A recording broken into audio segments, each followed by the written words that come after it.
അസ്സലാമു അലൈക്കും വറഹ്മത്തുള്ളാഹി വബറകാതുഹു. അൽഹംദുലില്ലാഹി റബ്ബിൽ ആലമീൻ വസ്സലാത്തു വസ്സലാമു അലാ സയ്യിദിനാ മുഹമ്മദിൻ വഅലാ ആലിഹി വസ്വഹ്ബിഹി അജ്മഈൻ. അമ്മാ ബഅദ്. അഊദു ബികലിമാത്തില്ലാഹി തമ്മാത്തി മിൻ ശർരി മാ ഖലഖ്. ബിസ്മില്ലാഹി ബാബുനാ തബാറക ഹിത്വാനുനാ യാസീൻ സഖഫുനാ കാഫ് ഹാ യാ ഐൻ സ്വാദ് കിഫായത്തുനാ ഹാമീം ഐൻ സീൻ ഖാഫ് ഹിമായത്തുനാ ഫസയക്ഫീകഹുമുല്ലാഹു വസ്സമീഉൽ അലീം. ബഹുമാന്യനായ അധ്യക്ഷൻ, സുന്നി യുവജന സംഘം മുനിസിപ്പൽ കമ്മിറ്റിയുടെ പ്രസിഡന്റ് അബ്ദുൽ റാസിഖ് യമാനി അവറുകളെ, യോഗം ഉദ്ഘാടനം ചെയ്ത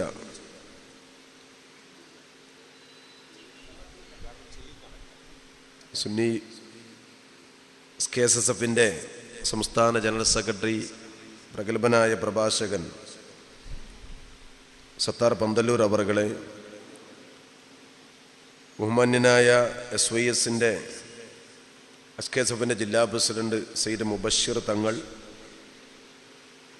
മറ്റ് ബഹുമാന്യരായ നേതാക്കളെ, പണ്ഡിതന്മാരെ, സുഹൃത്തുക്കളെ, സഹോദരന്മാരെ,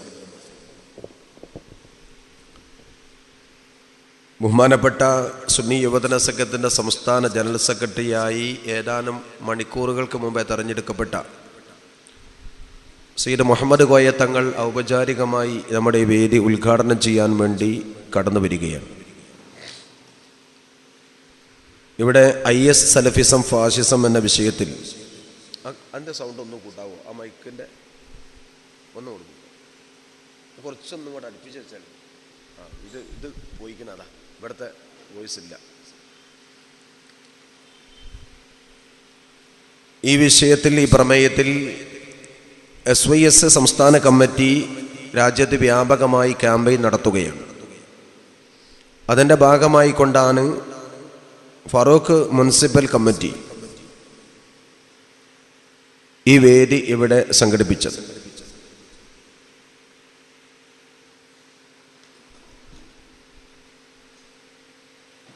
ബഹുമാനപ്പെട്ട സത്താർ പന്തല്ലൂർ ഈ വിഷയത്തിലും അതുപോലെ തന്നെ വർത്തമാനകാല ശരീഅത്ത് വിഷയവുമായി ബന്ധപ്പെട്ടൊക്കെ നമ്മോട് സംസാരിച്ചു. ഞാനൊരു വിശദമായ സംസാരത്തിന് ഇവിടെ മുതിരുന്നില്ല. ഇവിടെ ഈ പരിപാടി വിജയിപ്പിച്ച നമ്മുടെ സംഘാടകരെ അഭിനന്ദിക്കുകയാണ്. നമ്മുടെ പരിപാടികളൊക്കെ നടക്കുന്നത്, വിജയിക്കുന്നതും നമ്മുടെയൊക്കെ സംഭാവനകൾ നൽകിയാലേ ഇതൊക്കെ മുന്നോട്ട് പോവുകയുള്ളൂ. അപ്പോൾ ഇത്രയും നല്ലൊരു ഓഡിറ്റോറിയം, നല്ല ഒരു സദസ്സ് സംഘടിപ്പിച്ച ഇവർക്ക് അള്ളാഹു അർഹിക്കുന്ന പ്രതിഫലം നൽകട്ടെ എന്ന് ദുആ ചെയ്യുകയും, നമ്മുടെ സംഘാടകർ നിങ്ങളെ ബക്കറ്റുമായി സമീപിക്കും. അതില്ലാതെ നമ്മുടെ പരിപാടി ഒന്നും നടക്കാൻ കഴിയില്ല. അതുകൊണ്ട് എല്ലാവരും കൂടി നല്ലൊരു സംഖ്യ എടുത്താൽ സംഘാടകർ നാളെ ബുദ്ധിമുട്ടാവില്ല. അതുകൊണ്ട് അവർ നിങ്ങളെ സമീപിക്കുന്നുണ്ട്. പരമാവധി സഹായം ചെയ്തു കൊടുക്കണം. നമുക്കതൊരു ചെറിയ സംഖ്യയാണ്, സംഘടനക്കതൊരു വലിയ മുതൽക്കൂട്ടാണ്. അല്ലാഹു തആല നമ്മുടെ സംഭാവനകളൊക്കെ സ്വീകരിക്കട്ടെ. അതുകൊണ്ട് അല്ലാഹു തആല ഖൈർ നമുക്ക് പ്രദാനം ചെയ്യുമാറാവട്ടെ. ഇവിടെ IS സലഫിസം ഫാഷിസം എന്നതാണ് വിഷയമെങ്കിലും ഒന്ന് താത്താൻ. ബഹുമാനപ്പെട്ട സത്താർ പന്തല്ലൂർ പറഞ്ഞതുപോലെ, ഇന്ന് വർത്തമാനകാലത്തെ ഏറ്റവും ചർച്ച സിവിൽ കോഡും ശരീഅത്തും ഒക്കെയാണ്. കുറച്ച് മതിയെ, കുറച്ച് തന്നെയാണ്.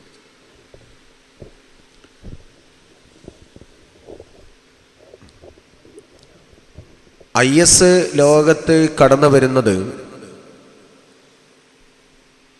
അതുവരെ ഉണ്ടായിരുന്ന അൽ-ഖായിദ പോലുള്ള, ത്വാലിബാൻ പോലുള്ള, ബൊക്കെ ഹറാം പോലുള്ള സംഘടനകളുടെ പരാജയം ആവർത്തിക്കരുത് എന്ന് മനസ്സിലാക്കി അതിൻ്റെ തിരുത്തലുകൾ നടത്തിക്കൊണ്ട് വളരെ കഠിന പ്രയത്നത്തിൻ്റെയും നല്ല ഹോംവർക്കിൻ്റെയും വെളിച്ചത്തിലാണ് IS രൂപപ്പെട്ടത്. അതുകൊണ്ടാണ് ലോകത്തെ എല്ലാ ഭീകര സംഘടനകളെക്കാളും കൂടുതൽ ഒരു രാജ്യം ഉണ്ടാക്കാൻ അവർക്ക് കഴിഞ്ഞത്. ഇറാഖിൻ്റെയും സിറിയയുടെയും പകുതിയിലധികം വരുന്ന ഭാഗത്തോളം പിടിച്ചടക്കിയിട്ടാണ് Islamic State Iraq and Syria എന്ന IS എന്ന രാജ്യത്തെ ഇവർ സ്ഥാപിച്ചത്. വമ്പിച്ച സമ്പത്ത് ഇന്ന് ISനുണ്ട്.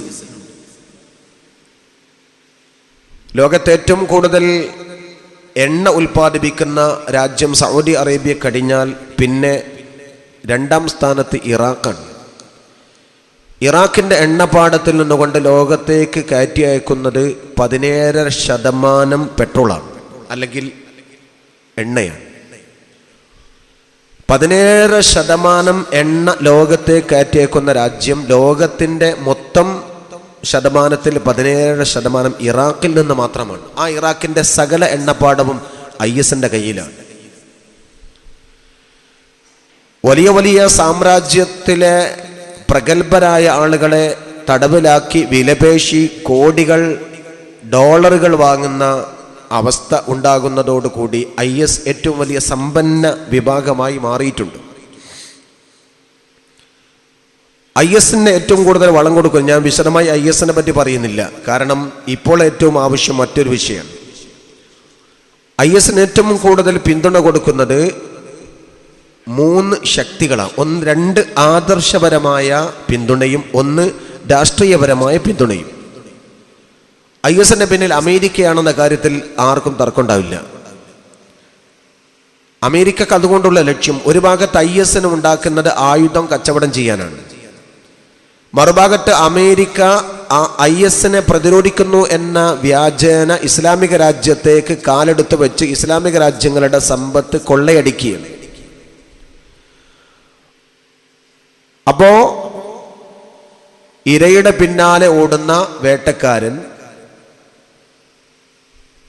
അതേ രൂപത്തിൽ തന്നെ പിന്നെ വേട്ടക്കാരനാകുന്ന ഒരു വിധത്തും ഇരട്ടത്താപ്പ് സമീപനം സ്വീകരിച്ചിട്ടുള്ളതാണ് യഥാർത്ഥത്തിൽ അമേരിക്ക.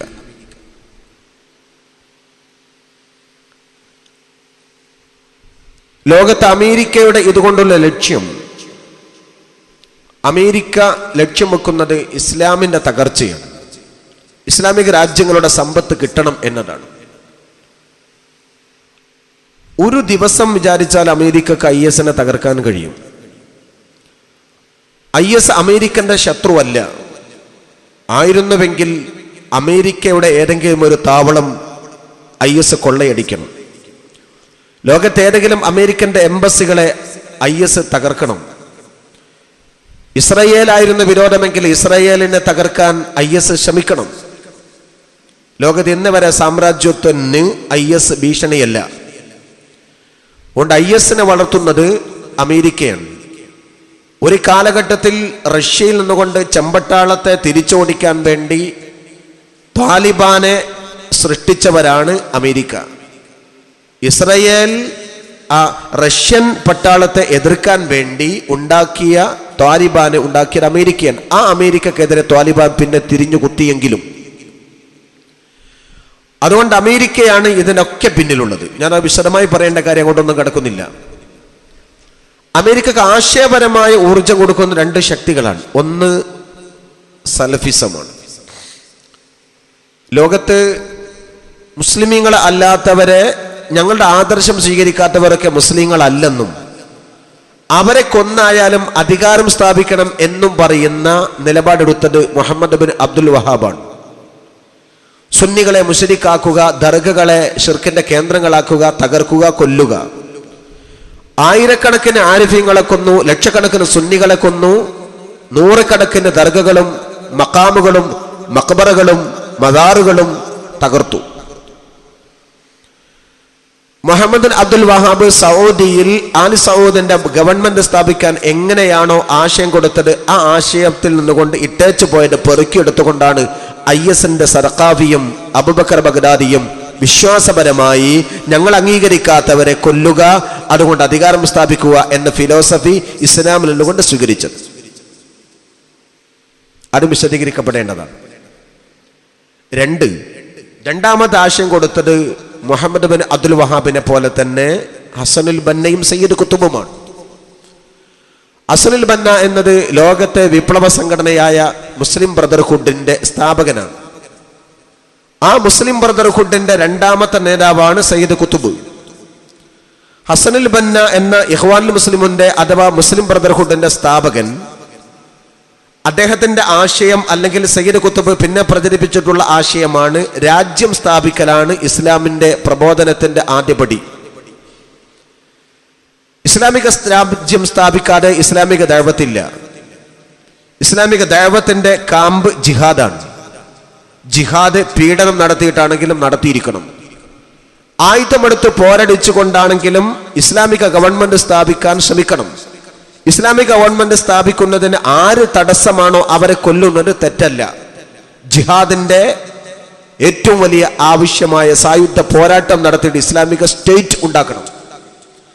ഇസ്ലാമിക സ്റ്റേറ്റ് എന്ന ആശയം ലോകത്തോട് പറഞ്ഞത് ഇസ്ലാമിക സ്റ്റേറ്റ് എന്ന ആശയം ലോകത്തോട് പറഞ്ഞത് ഹസനുൽ ബന്നയാണ്, സയ്യിദ് കുത്തുബുമാണ്.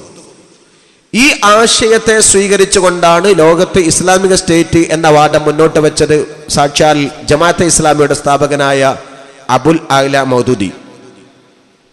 മൗദൂദിയാണ് ഈ ആശയത്തെ നമ്മുടെ ഇന്ത്യക്ക് പരിചയപ്പെടുത്തിയത്. ഒരേ കാലക്കാരനാണ് സയ്യിദ് കുത്തുബും, ഒരേ കാലക്കാരനാണ് ഹസനുൽ ബന്നയും മൗദൂദിയും. മൗദൂദി പറഞ്ഞ ആശയത്തെ മറ്റൊരു തലത്തിൽ മുസ്ലിം ബ്രദർഹുഡ് പ്രചരിപ്പിക്കുന്നു. സയ്യിദ് കുത്തുബും അല്ലെങ്കിൽ ഹസനുൽ ബന്നയും പറഞ്ഞ ആശയത്തെ മറ്റൊരർത്ഥത്തിൽ ഇന്ത്യയിൽ ജമാഅത്തെ ഇസ്ലാമിയും പ്രചരിപ്പിക്കുന്നു. കൊണ്ടും കൊടുത്തും അങ്ങോട്ടും ഇങ്ങോട്ടും ആശയത്തെ വെച്ചു മാറിയവരാണ് മുസ്ലിം ബ്രദർഹുഡും ജമാഅത്തെ ഇസ്ലാമിയും. ജമാഅത്തെ ഇസ്ലാമിയുടെ ആശയം എന്താണോ അത് തന്നെയാണ് മുസ്ലിം ബ്രദർഹുഡിന്റെ ആശയം. അതുകൊണ്ടാണ് കേരളത്തിൽ മലയാളത്തിൽ IPH മുസ്ലിം ബ്രദർഹുഡിന്റെ ഭരണഘടന മലയാളത്തിൽ പ്രസിദ്ധീകരിച്ചത്. സയ്യിദ് കുത്തുബിന്റെയും ഹസനുൽ ബന്നയുടെയും ആത്മകഥയും പ്രസിദ്ധീകരിച്ചത്. സയ്യിദ് കുത്തുബിന്റെ ആത്മകഥയിൽ പറയുന്നത് ഇസ്ലാമിക രാജ്യം സ്ഥാപിക്കലാവണം ആത്യന്തിക ലക്ഷ്യം, അതിന് ജിഹാദ് നടത്തണം. അദ്ദേഹത്തിന്റെ വഴിയടയാളങ്ങൾ എന്ന് പറയുന്ന ഖുതുബ സമാഹാരം, അദ്ദേഹത്തിന്റെ ഖുർആന്റെ തണലിൽ എന്ന് പറയുന്ന ഖുർആന്റെ പരിഭാഷ മലയാളത്തിൽ ഇറക്കിയത് IPH ആണ്. കേരളത്തിൽ എന്തിനാണ് സയ്യിദ് കുത്തുബിനെ പഠിക്കേണ്ട കാര്യം? മലയാളിക്ക് എന്തിനാണ് ഹസനുൽ ബന്നയെ പഠിക്കേണ്ട കാര്യം? മലയാളിക്ക് എന്തിനാണ് മുസ്ലിം ബ്രദർഹുഡിനെ പഠിക്കേണ്ട കാര്യം? ആ ആശയം എന്ന മതരാഷ്ട്രവാദം, ഇസ്ലാമിക രാജ്യം സ്ഥാപിക്കുക, ഇസ്ലാമിക സ്റ്റേറ്റ് സ്ഥാപിക്കുക എന്ന ആശയം ഈ കേരളത്തിൽ പഠിപ്പിച്ചിട്ടുള്ള, ഇന്ത്യയിൽ പഠിപ്പിച്ചിട്ടുള്ള ജമാഅത്തെ ഇസ്ലാമിക്കും അതേപോലെ തന്നെ സലഫിസത്തെ സ്വീകരിച്ചിട്ടുള്ള നദ്വത്തുൽ മുജാഹിദീനും ISന്റെ പ്രവർത്തനത്തിൽ നിന്നുകൊണ്ട് ഒടിഞ്ഞു മാറാൻ കഴിയില്ല. IS ആണ് യഥാർത്ഥത്തിൽ ISന്റെ ആശയത്തിന്റെ പ്രധാന കാമ്പ് ഹസനുൽ ബന്നയാണ്, സയ്യിദ് കുത്തുബുമാണ്. അപ്പൊ ഒരു ഭാഗത്ത് മഖബറകൾ തകർത്ത് ഞങ്ങളുടെ വിശ്വാസത്തെ അല്ലാത്ത മുശ്രിക്കീങ്ങളെ കൊല്ലാം എന്ന മുഹമ്മദ് അബ്ദുൽ വഹാബിനെ സർക്കാവിയും അബൂബക്കർ ബഗ്ദാദിയും സ്വീകരിച്ചു. മറുഭാഗത്ത് ഇസ്ലാമിക രാജ്യം സ്ഥാപിക്കുക എന്ന ആത്യന്തിക ലക്ഷ്യത്തിന് വേണ്ടി പ്രവർത്തിക്കുമ്പോൾ തടസ്സം നിൽക്കുന്നവരെ കൊന്നിട്ടാണെങ്കിലും ഇസ്ലാമിക സ്റ്റേറ്റ് ജിഹാദ് നടത്തി സ്ഥാപിക്കണമെന്ന സയ്യിദ് കുത്തുബിന്റെയും അബുൽ അഅ്ല മൗദൂദിയുടെയും ആശയത്തെയും സർക്കാവിയും അബൂബക്കർ ബഗ്ദാദിയും സ്വീകരിച്ചു. അപ്പോൾ കേരളത്തിലെ മുജാഹിദുകൾക്കും കേരളത്തിലെ ജമാഅത്തെ ഇസ്ലാമിക്കാർക്കും ISന്റെ പിതൃത്വത്തിൽ നിന്നുകൊണ്ട് കൈ കഴുകി രക്ഷപ്പെടാൻ കഴിയില്ല. അവരാണ് അതിൻ്റെ നമ്പർ 1 ഉത്തരവാദികൾ. അതുകൊണ്ട് കേരളത്തിൽ നടക്കുന്ന പ്രവർത്തനങ്ങളെല്ലാം തന്നെ ISുമായി ബന്ധിപ്പിച്ചുകൊണ്ട് പറയുന്നതും അപകടമാണ്. തൊട്ടതും പിടിച്ചതുമൊക്കെ IS ആക്കുക, പിടിക്കപ്പെടുന്നവരൊക്കെ തന്നെ കുറ്റവാളികളാക്കുക എന്ന് പറഞ്ഞ് ഇസ്ലാമിക സ്ഥാപനങ്ങൾ ആക്രമിക്കാനുള്ള സംഘപരിവാർ ഫാസിസ്റ്റുകളുടെ കുടില തന്ത്രം. ആ തന്ത്രത്തിന്റെ ഭാഗമായി കൊണ്ടാണ് 8 സിമിക്കാരെ ഫൈറ്റ് നടത്തിക്കൊന്നു എന്ന വ്യാജേന ഭോപ്പാൽ ജയിലിൽ നിന്നുകൊണ്ട് പുറത്ത് കടത്തിക്കൊണ്ട് അവരെ വെടിവെച്ച് കൊന്ന സംഭവം. ഈ വിധത്തിലുള്ള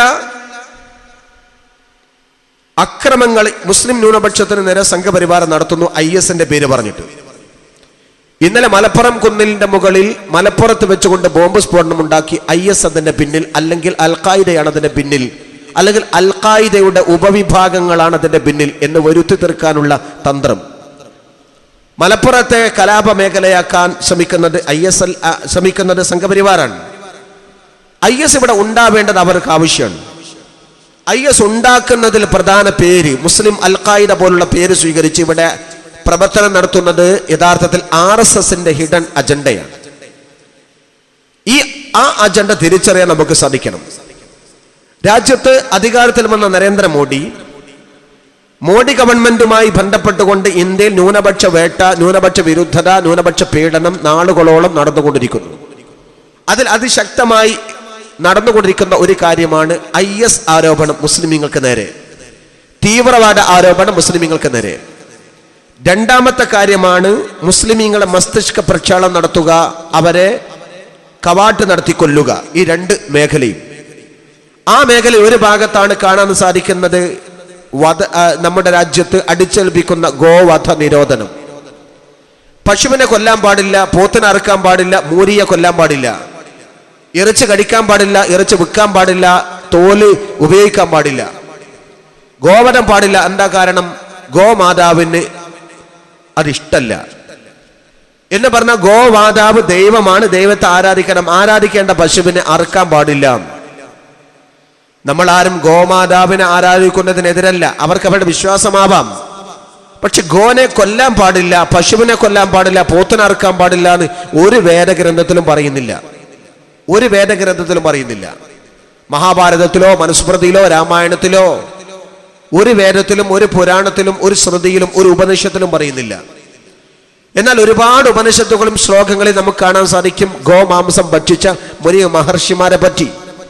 യുദ്ധത്തിന് പോകുന്നതിന് മുമ്പ് ആവേശം കിട്ടാൻ, ഊർജം കിട്ടാൻ, ആരോഗ്യം കിട്ടാൻ വേണ്ടി ദിവസങ്ങളോളം മാംസം ഭക്ഷിച്ച് ശരീരത്തെ പുഷ്ടിപ്പെടുത്തിയ കഥ മഹാഭാരതം പോലുള്ളവർ പറയുന്നുണ്ട്. അത് ഭക്ഷിക്കാമെന്നാണ് അവരുടെ വാദം. ഗോ ആരാധന ആവാം, പക്ഷെ ഗോ വധം വേണ്ട എന്ന് പറയുന്നത് ഏത് വേദത്തിന്റെ അടിസ്ഥാനത്തില? ലോകത്തൊരു വേദം അങ്ങനെ പറഞ്ഞിട്ടില്ല. ഇല്ലാത്ത കഥ ഉണ്ടാക്കിക്കൊണ്ടാണ്, ഇല്ലാത്ത ചില വാർത്തകൾ പ്രചരിപ്പിച്ചുകൊണ്ടാണ് ആട്ടിറച്ചി സൂക്ഷിച്ച, ഫ്രിഡ്ജിൽ സൂക്ഷിച്ച അഖ്ലാഖിനെ മാട്ടിറച്ചി സൂക്ഷിച്ചു എന്ന് പറഞ്ഞുകൊണ്ട് പച്ചക്ക് തല്ലിക്കൊല്ലുന്നത്. ആടിന്റെ മാംസത്തെ പോത്തിന്റെ മാംസമാണ്, പശുവിന്റെ മാംസമാണെന്ന് തെറ്റിദ്ധരിപ്പിച്ചു. ആ രൂപത്തിൽ പച്ചക്ക് കൊല്ലുകയാണ്, ദളിതുകാരെ കൂട്ടക്കൊല നടത്തുകയാണ്, കാലിക്കച്ചവടക്കാരെ തിരിവെച്ചുകൊണ്ട് കൊന്നു കെട്ടിത്തൂക്കുകയാണ്.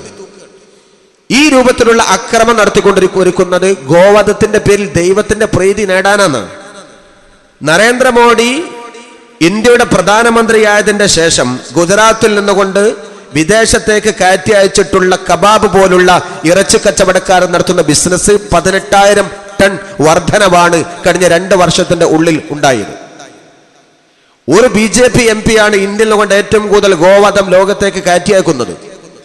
ആ BJP MP കയറ്റി അയച്ചിട്ടുള്ള മാംസം 2 കൊല്ലം കൊണ്ടുണ്ടായ വർധനവ് 18,000 ടണ്ണാണ്. നരേന്ദ്രമോദി ധരിക്കുന്ന ഷൂ, നരേന്ദ്രമോദി ധരിക്കുന്ന ബെൽറ്റ് പശുവിനെ അറുത്തിട്ട് ആ തോല് ഊറക്കിട്ടിട്ടുണ്ടാക്കിയതാണ്. അപ്പോ അവർക്ക് അതൊക്കെ ആവാം. വെള്ളാപ്പള്ളി നടേശൻ പറഞ്ഞു, ഞാൻ പോത്തിറച്ചി, മൂരിറച്ചിയും പശുവിറച്ചിയും തിന്നും, വിൽക്കും, വാങ്ങും, ആരും തടയണ്ട. വെള്ളാപ്പള്ളി നടേശന് നേരെ ആർക്കും ആക്രോശമല്ല, കുഴപ്പമില്ല. വെള്ളാപ്പള്ളി നടേശന് നേരെ ആരും കണ്ണുരുട്ടുന്നില്ല. കാരണം എന്താ?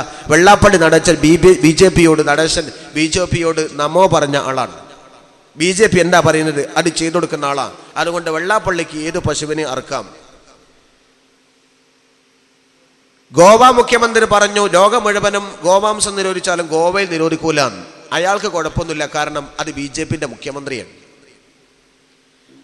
അപ്പൊ ഇതൊക്കെ ഒരു നാടകമാണ്. ഇത് ദൈവപ്രീതി നേടാനല്ല, ഇത് മുസ്ലിങ്ങളെ കൊല്ലാനും ആക്രമിക്കാനുമുള്ള ഒരു വഴി. എന്നിട്ട് വർഗീയ ധ്രുവീകരണം ഉണ്ടാക്കി അധികാരം നേടാനും മുസ്ലിമീങ്ങൾ ആക്രമിക്കാനുമുള്ള വഴി. അതിന്റെ ഒരു ഭാഗമായി കൊണ്ടാണ് ഏക സിവിൽ കോഡ് വാദം. ഏക സിവിൽ കോഡ് വാദം നമ്മുടെ രാജ്യത്ത് കൊണ്ടുവന്നതാരാ? ഒരു കാലത്തും ഏക സിവിൽ കോഡ് നടപ്പാക്കാൻ വിചാരിച്ചവര് കൊണ്ടുവന്ന വാദക്കാർക്ക് തന്നെ ഇതിലൊരു ഏകീകരണം ഉണ്ടായിട്ടില്ല. രാജ്യത്തെ മൊത്തം ഒരു നിയമം എന്നാരാ പറയുന്നത്? ഒരു കാലഘട്ടത്തിൽ EMS നമ്പൂതിരിപ്പാട് പറഞ്ഞു ഏക സിവിൽ കോഡ് വേണം. അദ്ദേഹത്തിന്റെ രാഷ്ട്രീയ പാർട്ടിയും പറഞ്ഞു ഏക സിവിൽ കോഡ് വേണം. ഇപ്പൊ ഏക സിവിൽ കോഡ് വേണ്ടെന്ന് പറയുന്നത് ഏക സിവിൽ കോഡ് വേണ്ടാഞ്ഞിട്ടല്ല, കൊണ്ടുവരുന്നവർ BJP ആയിട്ടാണ്. BJP പറയുന്നു ഏക സിവിൽ കോഡ് വേണം. എന്തുകൊണ്ടാണ് BJP കൊണ്ടുവന്ന ഏക സിവിൽ കോഡിനെ CPM അംഗീകരിക്കാതെ? ഞാൻ രാഷ്ട്രീയമായി ആരെയും കുറ്റപ്പെടുത്തല്ല. BJP കൊണ്ടുവരുന്ന സിവിൽ കോഡിന്, ഏക സിവിൽ കോഡിന് CPM-ന് പറ്റുന്നില്ല. അതിന് കാരണം എന്താ? അത് ഏക സിവിൽ കോഡ് CPM-ന്റെ രൂപത്തിലല്ല ഏക സിവിൽ കോഡ് BJP കൊണ്ടുവരിക. ഇവരാരും കൊണ്ടുവരുന്ന രൂപത്തിലല്ല ഫെമിനിസ്റ്റുകളുടെ ഏക സിവിൽ കോഡ് വാദം. ഇവർ മൂന്നും പറയുന്ന ഏക സിവിൽ കോഡല്ല രാജ്യത്തെ മുസ്ലിം പേര് സ്വീകരിച്ചുകൊണ്ട് സാംസ്കാരിക പട്ടം ചമഞ്ഞുകൊണ്ട് നടക്കുന്ന ചില പുരോഗമനവാദികളുടെ വാദം.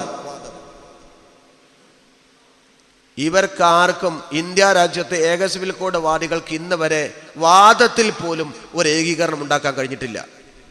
എന്നിട്ട് അപ്പോൾ ഏക സിവിൽ കോഡ് കൊണ്ടുവന്ന് എല്ലാവരെയും കൂടി ഏകീകരിപ്പിക്കുന്നത്? കൊണ്ടുവരുന്ന വാദിക്കാർക്ക് പോലും ഇവർ കൊണ്ടുവന്ന ഏക സിവിൽ കോഡ് മറ്റോ അംഗീകരിക്കൂല, അവർ കൊണ്ടുവന്ന ഏക സിവിൽ കോഡ് പോലെ അംഗീകരിക്കൂല. ഇപ്പൊ രാജ്യത്തെ ഏക സിവിൽ കോഡ് കൊണ്ടുവരണമെന്ന് മുറവിളി കൂട്ടിക്കൊണ്ട് നടക്കുന്നവർക്ക് പോലും ഇന്ന് വരെ ഒരു ഏക സിവിൽ കോഡ് കൊണ്ടുവരാൻ കഴിഞ്ഞിട്ടില്ലെങ്കിൽ കൊണ്ടുവരുന്ന ഏക സിവിൽ കോഡ് എങ്ങനെയാ ജനങ്ങളെ മുഴുവനും ഏകീകരിക്കുക? അസാധ്യമായ, അസംഭവ്യമായ ഒരു വാദമാണ് ഏക സിവിൽ കോഡ് വാദം. ഡെമോക്രസിന്റെ വാള് പോലെ ഭരണഘടനയിൽ തൂങ്ങി നിൽക്കുകയാണ്. ഞങ്ങൾ പറയുന്നു, സമസ്ത പറയുന്നു, ഏക സിവിൽ കോഡ് ഭരണഘടനയിൽ കൊണ്ട് എടുത്തു മാറ്റണം. എന്തിനാണ് അങ്ങനെ ഒരു ഊരാ കൊടുക്ക്? ഭരണഘടനയിൽ പറയുന്ന 25-ാം ഭാഗത്ത് പറയുന്ന മൗലികാവകാശത്തിന് നേരെ എതിരാണ് ഭരണഘടനയിൽ പറയുന്ന മാർഗനിർദ്ദേശക തത്വത്തിലെ 44-ാം ഭാഗം. ഘടകവിരുദ്ധമാണ്. എന്നാൽ ആ മാർഗനിർദ്ദേശക തത്വത്തിൽ തന്നെ സമ്പൂർണ്ണ മദ്യനിരോധനം രാജ്യത്ത് വേണമെന്ന് പറഞ്ഞിട്ടുണ്ട്. അതേ മാർഗനിർദ്ദേശക തത്വത്തിന് രാജ്യത്ത് സമ്പൂർണമായി വിദ്യാഭ്യാസം വേണമെന്ന് പറഞ്ഞിട്ടുണ്ട്. ആ രണ്ട് കാര്യത്തിനും ഒരു മൗലികാവകാശവും തടസ്സമല്ല. എന്നാൽ ഇതിന് മൗലികാവകാശം തടസ്സമാണ് താനും. പിന്നെന്തിനാണ് മൗലികാവകാശം തടസ്സം നിൽക്കുന്ന ഈ മാർഗനിർദ്ദേശക തത്വം മുറവിളി കൂട്ടിക്കൊണ്ടുവരേണ്ട കാര്യം? പറയുന്ന വാദം ഏക സിവിൽ കോഡ് കൊണ്ടുവരാൻ വേണ്ടി പറയുന്ന ഏക കാര്യം അവർ പറയും ഇന്ന് മുത്തലാഖാണ്. 3 തൊലാഖും ഒന്നിച്ചു ചൊല്ലിയാൽ അത് 3 തൊലാഖുമാകുമെന്ന് മുസ്ലിമീങ്ങൾ പറയുന്നു. മുത്തലാഖ് സ്ത്രീകളെ പീഡിപ്പിക്കുകയാണ്, അതുകൊണ്ട് അത് വേണ്ടാന്ന് ഇതിന്റെ വിരോധികൾ പറയുന്നു. പരിഹാര മാർഗം ഏക സിവിൽ കോഡ് കൊണ്ടുവരലാണ് എന്ന് ലോ കമ്മീഷൻ പ്രസിദ്ധീകരിച്ച ചോദ്യാവലി ചോദിച്ചുകൊണ്ട് പറയുന്നു. ലോ കമ്മീഷൻ ഇങ്ങനെ ഒരു കമ്മീഷൻ ചോദിക്കേണ്ട കാര്യമില്ല. കാരണം കണക്കെടുപ്പ് നടത്തി, സർവേ നടത്തി, വോട്ടെടുപ്പ് നടത്തി കൊണ്ടുവരേണ്ട കാര്യമല്ല ഇതൊന്നും. രാജ്യത്തെ ന്യൂനപക്ഷ സമുദായത്തിന് കിട്ടേണ്ട ഒരു അവകാശം അനുവദിച്ചു കൊടുത്തതിന് എന്തിനാണ് വോട്ടെടുപ്പ് നടത്തിക്കൊണ്ട് ഭൂരിപക്ഷത്തിന്റെ വോട്ടുണ്ടെന്ന് പറഞ്ഞുകൊണ്ട് തടയേണ്ട കാര്യം? ന്യൂനപക്ഷത്തിന്റെ അവകാശം എന്നത് വോട്ടെടുപ്പ് കൊണ്ടല്ലല്ലോ. ന്യൂനപക്ഷത്തിന്റെ അവകാശം എന്നത് നാനാത്വത്തിൽ ഏകത്വം എന്ന രാജ്യത്തിന്റെ കാതലായ വശം നിലനിൽക്കാൻ വേണ്ടിയാണ്. അത് വോട്ടെടുപ്പ് കൊണ്ടോ സർവേ കൊണ്ടോ അല്ല അതിന്റെ ഗതി തീരുമാനിക്കേണ്ടത്.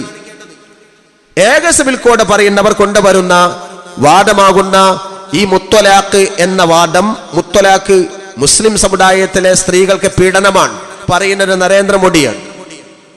നരേന്ദ്രമോദി പറഞ്ഞു ഏക സിവിൽ മുത്തലാഖ് മുസ്ലിം പെണ്ണുങ്ങളുടെ കണ്ണീര് അതൊപ്പണം. മുസ്ലിം സ്ത്രീകളുടെ കണ്ണീര് ഒപ്പുന്നതിന് മുമ്പ് കെട്ടിച്ചൊല്ലി നാടാകെ തെണ്ടാൻ വിട്ടിട്ടുള്ള യശോദയെ തന്റെ വീട്ടിലേക്ക് തിരിച്ചു കൊണ്ട് വന്നിട്ട് മതി നരേന്ദ്രമോദി മുസ്ലിം പെണ്ണിന്റെ കഥ പറയാൻ. യശോദയെ തൊലാക്കല്ലിയത് 3 അല്ല 300 ഒരു കാലത്ത് നമുക്ക് വേണ്ടാന്ന്. ആ യശോദയെ തെരുവിലാക്കിയിട്ടാണ് ഇയാൾ ഇസ്ലാമിന്റെ പെണ്ണുങ്ങളെ പറ്റി വർത്താനം പറയുന്നത്. മുത്തലാഖ് CPM-ന് പറ്റൂല. ഞാൻ പാർട്ടിക്ക് എതിരല്ല, പക്ഷെ പാർട്ടി ആയാലും ഇസ്ലാമിന്റെ കാര്യത്തിൽ കൈകടത്തിയാൽ പറയും. ഞങ്ങൾ അന്നേയും UMS-നോട് പറഞ്ഞാൽ ഞങ്ങൾക്ക് രാഷ്ട്രീയപരമായി CPM-നോടൊന്നുമില്ല, പക്ഷെ CPM മതത്തിൽ ഇടപെടണ്ട. ലീഗ് പറഞ്ഞ പോലെ പറഞ്ഞോ. ലീഗ് പറഞ്ഞ ഞങ്ങൾ ഇടപെടുന്നില്ല, അത് മതപണ്ഡിതന്മാർ തീരുമാനിക്കേണ്ടതാണ്.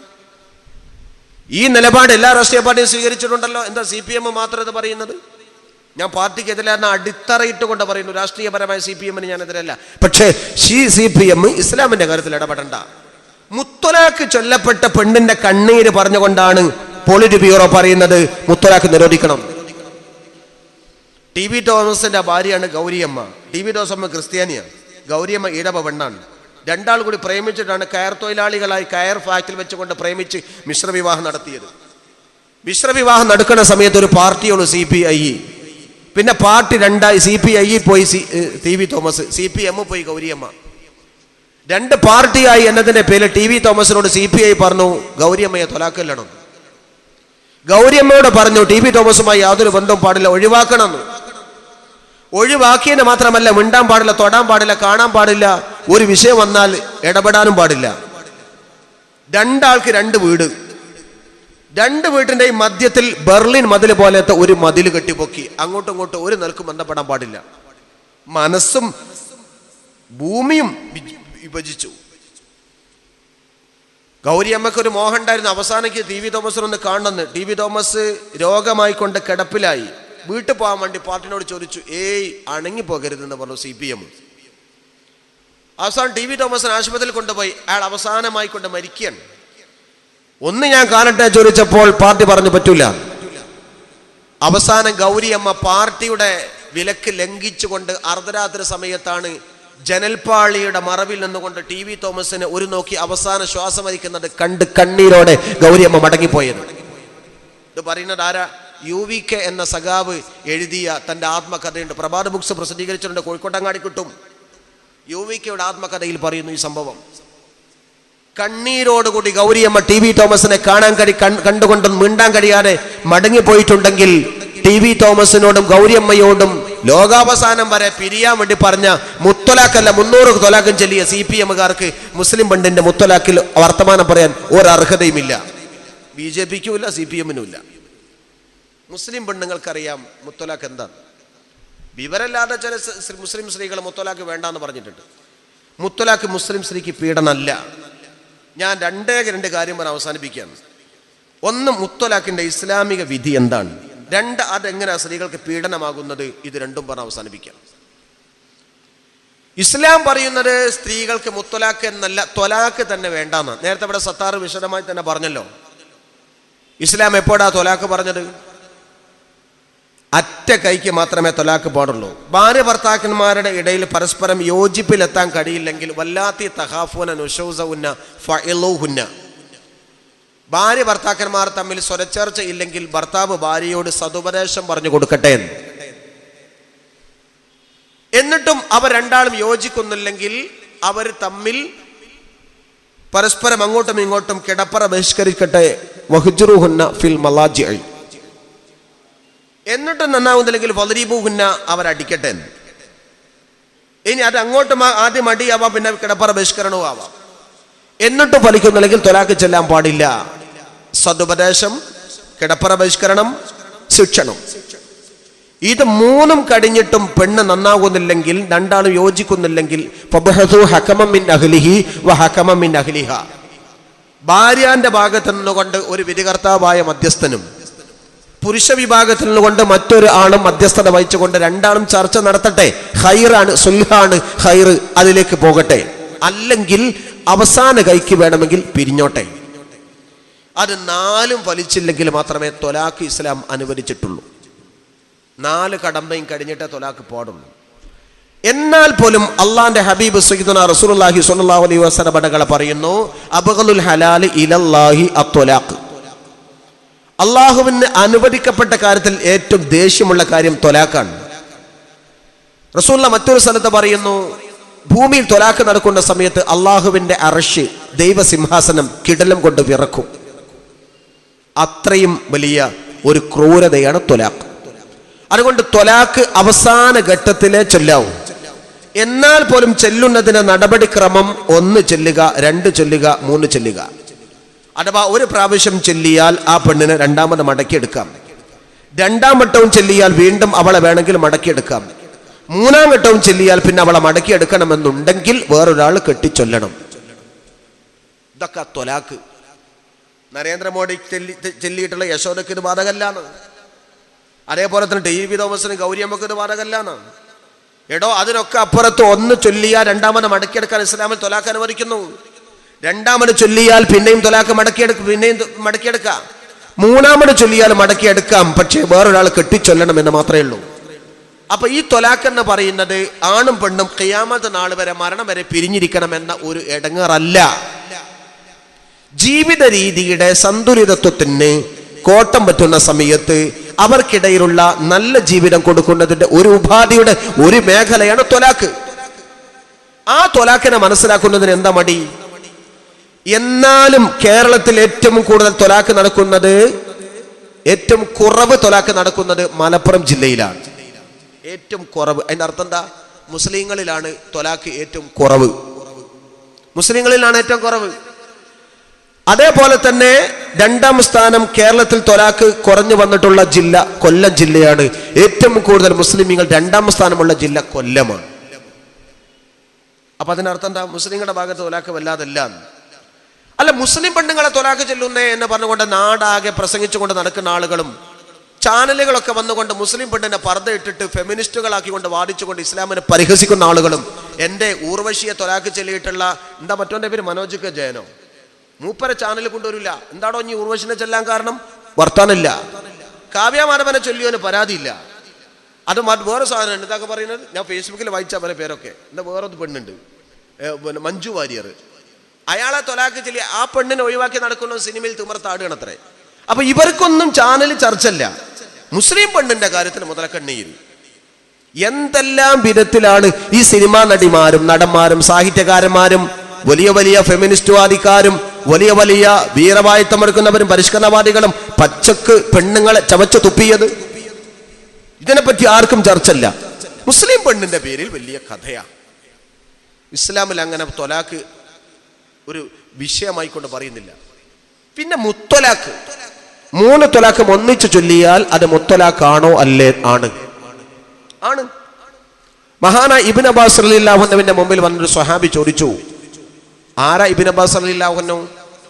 ലോകത്തെ തഫ്സീറുകളുടെ തലവൻ, റഈസുൽ മുഫസ്സിരീൻ, ഏറ്റവും കൂടുതൽ ഖുർആൻ വ്യാഖ്യാതാക്കളിൽ പ്രധാനിയാണ്, അഗ്രേശ്വരനാണ്, അവഗാഹ പാണ്ഡിത്യമുള്ള ആളാണ് ഇബ്നു അബ്ബാസ് റളിയല്ലാഹു അൻഹു.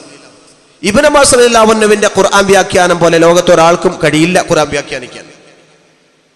അദ്ദേഹം പറഞ്ഞിട്ടുണ്ട്, ഇബ്നു അബ്ബാസ് റളിയല്ലാഹു അൻഹു പറഞ്ഞിട്ടുണ്ട്, ഒട്ടകത്തിന്റെ കയറ് നഷ്ടപ്പെട്ട ഞാൻ ഖുർആൻ നോക്കി കണ്ടുപിടിക്കും.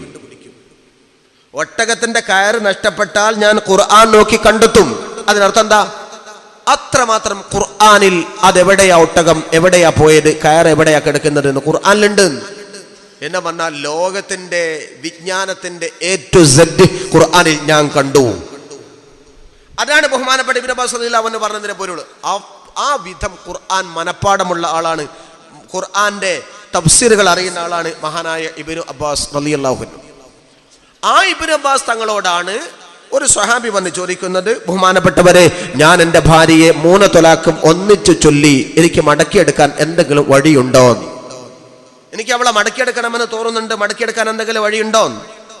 അത് കേട്ട് ബഹുമാനപ്പെട്ട ഇബ്നു അബ്ബാസ് റളിയല്ലാഹു അൻഹു കുറഞ്ഞ നേരം മിണ്ടാതിരുന്നു. അതിനുശേഷം ത്വലാഖ് സൂറത്തിന്റെ 2-ാം ആയത്ത് അദ്ദേഹം ഓതി. അതിന്റെ അവസാന ഭാഗത്തെ അദ്ദേഹം പ്രത്യേകമായി കൊണ്ട് പരാമർശിച്ചു. വമൻ യത്തഖില്ലാഹ, ആരെങ്കിലും അള്ളാഹുവിനെ സൂക്ഷിച്ചാൽ അവന് പോംവഴിയുണ്ട്. യജ്അൽ ലഹു മഖ്റജ, ഖുർആൻ ആയത്താണ്. അള്ളാഹുവിനെ സൂക്ഷിക്കുന്നവർക്ക് രക്ഷപ്പെടാനുള്ള പോംവഴിയുണ്ട്. എന്നിട്ട് ബഹുമാനപ്പെട്ട മഹാനായ ഇബ്നു അബ്ബാസ് റളിയല്ലാഹു അൻഹു പറഞ്ഞു, നീ അള്ളാഹിനെ സൂക്ഷിച്ചില്ല, അതുകൊണ്ട് രക്ഷപ്പെടാൻ ഒരു പോംവഴിയില്ല, ത്വലാഖ് 3 ആയി. എന്താ തെളിവ്? ഖുർആൻ ആയത്ത്. ഏതായത്ത? ത്വലാഖിനെ പറ്റി ത്വലാഖ് സൂറത്തിൽ വന്ന 2-ാം സൂക്തം. ആ 2-ാം സൂക്തം തെളിവായി മുത്തൊലാഖ് സംഭവിച്ചു എന്ന് ഇബ്നു അബ്ബാസ് റളിയല്ലാഹു അൻഹു തെളിവായി ഉദ്ധരിക്കുന്നെങ്കിൽ ഖുർആനിൽ ത്വലാഖ് മുത്തൊലാഖ് ഉണ്ട് എന്നാണ് അതിന്റെ അർത്ഥം. ഇബ്നു അബ്ബാസ് റളിയല്ലാഹു അൻഹു ഖുർആൻ കണ്ടെത്തിയിട്ടാ ത്വലാഖിനെ സുബൂത്താക്കിയത്. 2-ാമത്തെ തെളിവ്, അഷ്റഫുൽ ഖൽഖ് റസൂലുള്ളാഹി സ്വല്ലല്ലാഹു അലൈഹി വസല്ലം തങ്ങളുടെ മുമ്പാകെ ഒരു കേസെത്തി. ത്വലാഖ് ചെല്ലപ്പെട്ട പെണ്ണിനെ പിന്നെ മടക്കിയെടുക്കുക, ത്വലാഖ് 3 ആകോ 2 ആകോ എന്ന ആണ് സംശയം. നബി തങ്ങൾ ചോദിച്ചു, എത്ര ത്വലാഖാ ചൊല്ലിയത്? 1, 2, 3? 2 ഉള്ളൂ. 2 ഉള്ളൂ? അതെ. എന്നാൽ ത്വലാഖ് മടക്കിയെടുക്കാം. അതിനർത്ഥം എന്താ? 3 ആണെങ്കിൽ പറ്റൂല എന്നാണ്. അതിന്റെ അർത്ഥം 3 ആണെങ്കിൽ മടക്കിയെടുക്കാൻ പറ്റൂല എന്നാ. അപ്പൊ ഒറ്റടിക്കുണ്ടായ വാക്ക് 1, 2 എന്ന് ചോദിച്ച് റസൂലുള്ള നിജസ്ഥിതി ബോധ്യപ്പെട്ട ശേഷം 2 പറഞ്ഞിട്ടുള്ളൂ എന്ന് ബോധ്യപ്പെട്ടത് കൊണ്ടാ മടക്കിയെടുക്കാന്ന് പറഞ്ഞത്. അതിനർത്ഥം ഒറ്റടിക്ക് 3 ചൊല്ലിയാൽ മടക്കിയെടുക്കാൻ പറ്റൂല എന്നാണ്. അതേപോലെ തന്നെ 3-ാമത്തെ തെളിവ്, ലോകത്ത് എല്ലാ മദ്ഹബിന്റെ ഇമാമുമാരും ഏകോപിച്ച കാര്യം, അതിൽപ്പെട്ട ഒരു കാര്യമാണ് 3 ത്വലാഖും സംഭവിച്ചാൽ 3 ത്വലാഖും ആയി. 4 മദ്ഹബിൽ ഏതെങ്കിലും ഒന്നിൽ പറഞ്ഞാൽ മതി സുന്നിക്ക് അമൽ ചെയ്യാൻ. 4 മദ്ഹബിൽ ഏതെങ്കിലും ഒരു മദ്ഹബിൽ ഉണ്ടെങ്കിൽ മുസ്ലിമീങ്ങൾക്ക് അത് വെച്ചുകൊണ്ട് ശരീഅത്താണ്. എന്നാൽ ഒരു മദ്ഹബ് മാത്രമല്ല 4 മദ്ഹബും അനുവദിച്ച, 4 മദ്ഹബും സമ്മതിച്ച കാര്യമാണ് മുത്തലാഖ്. 4 മദ്ഹബിലുമുണ്ട്. ഇതിനോട് വെല്ലാൻ ലോകത്ത് ഒരു നിയമത്തിനും സാധ്യമല്ല. 4 മദ്ഹബും അല്ല.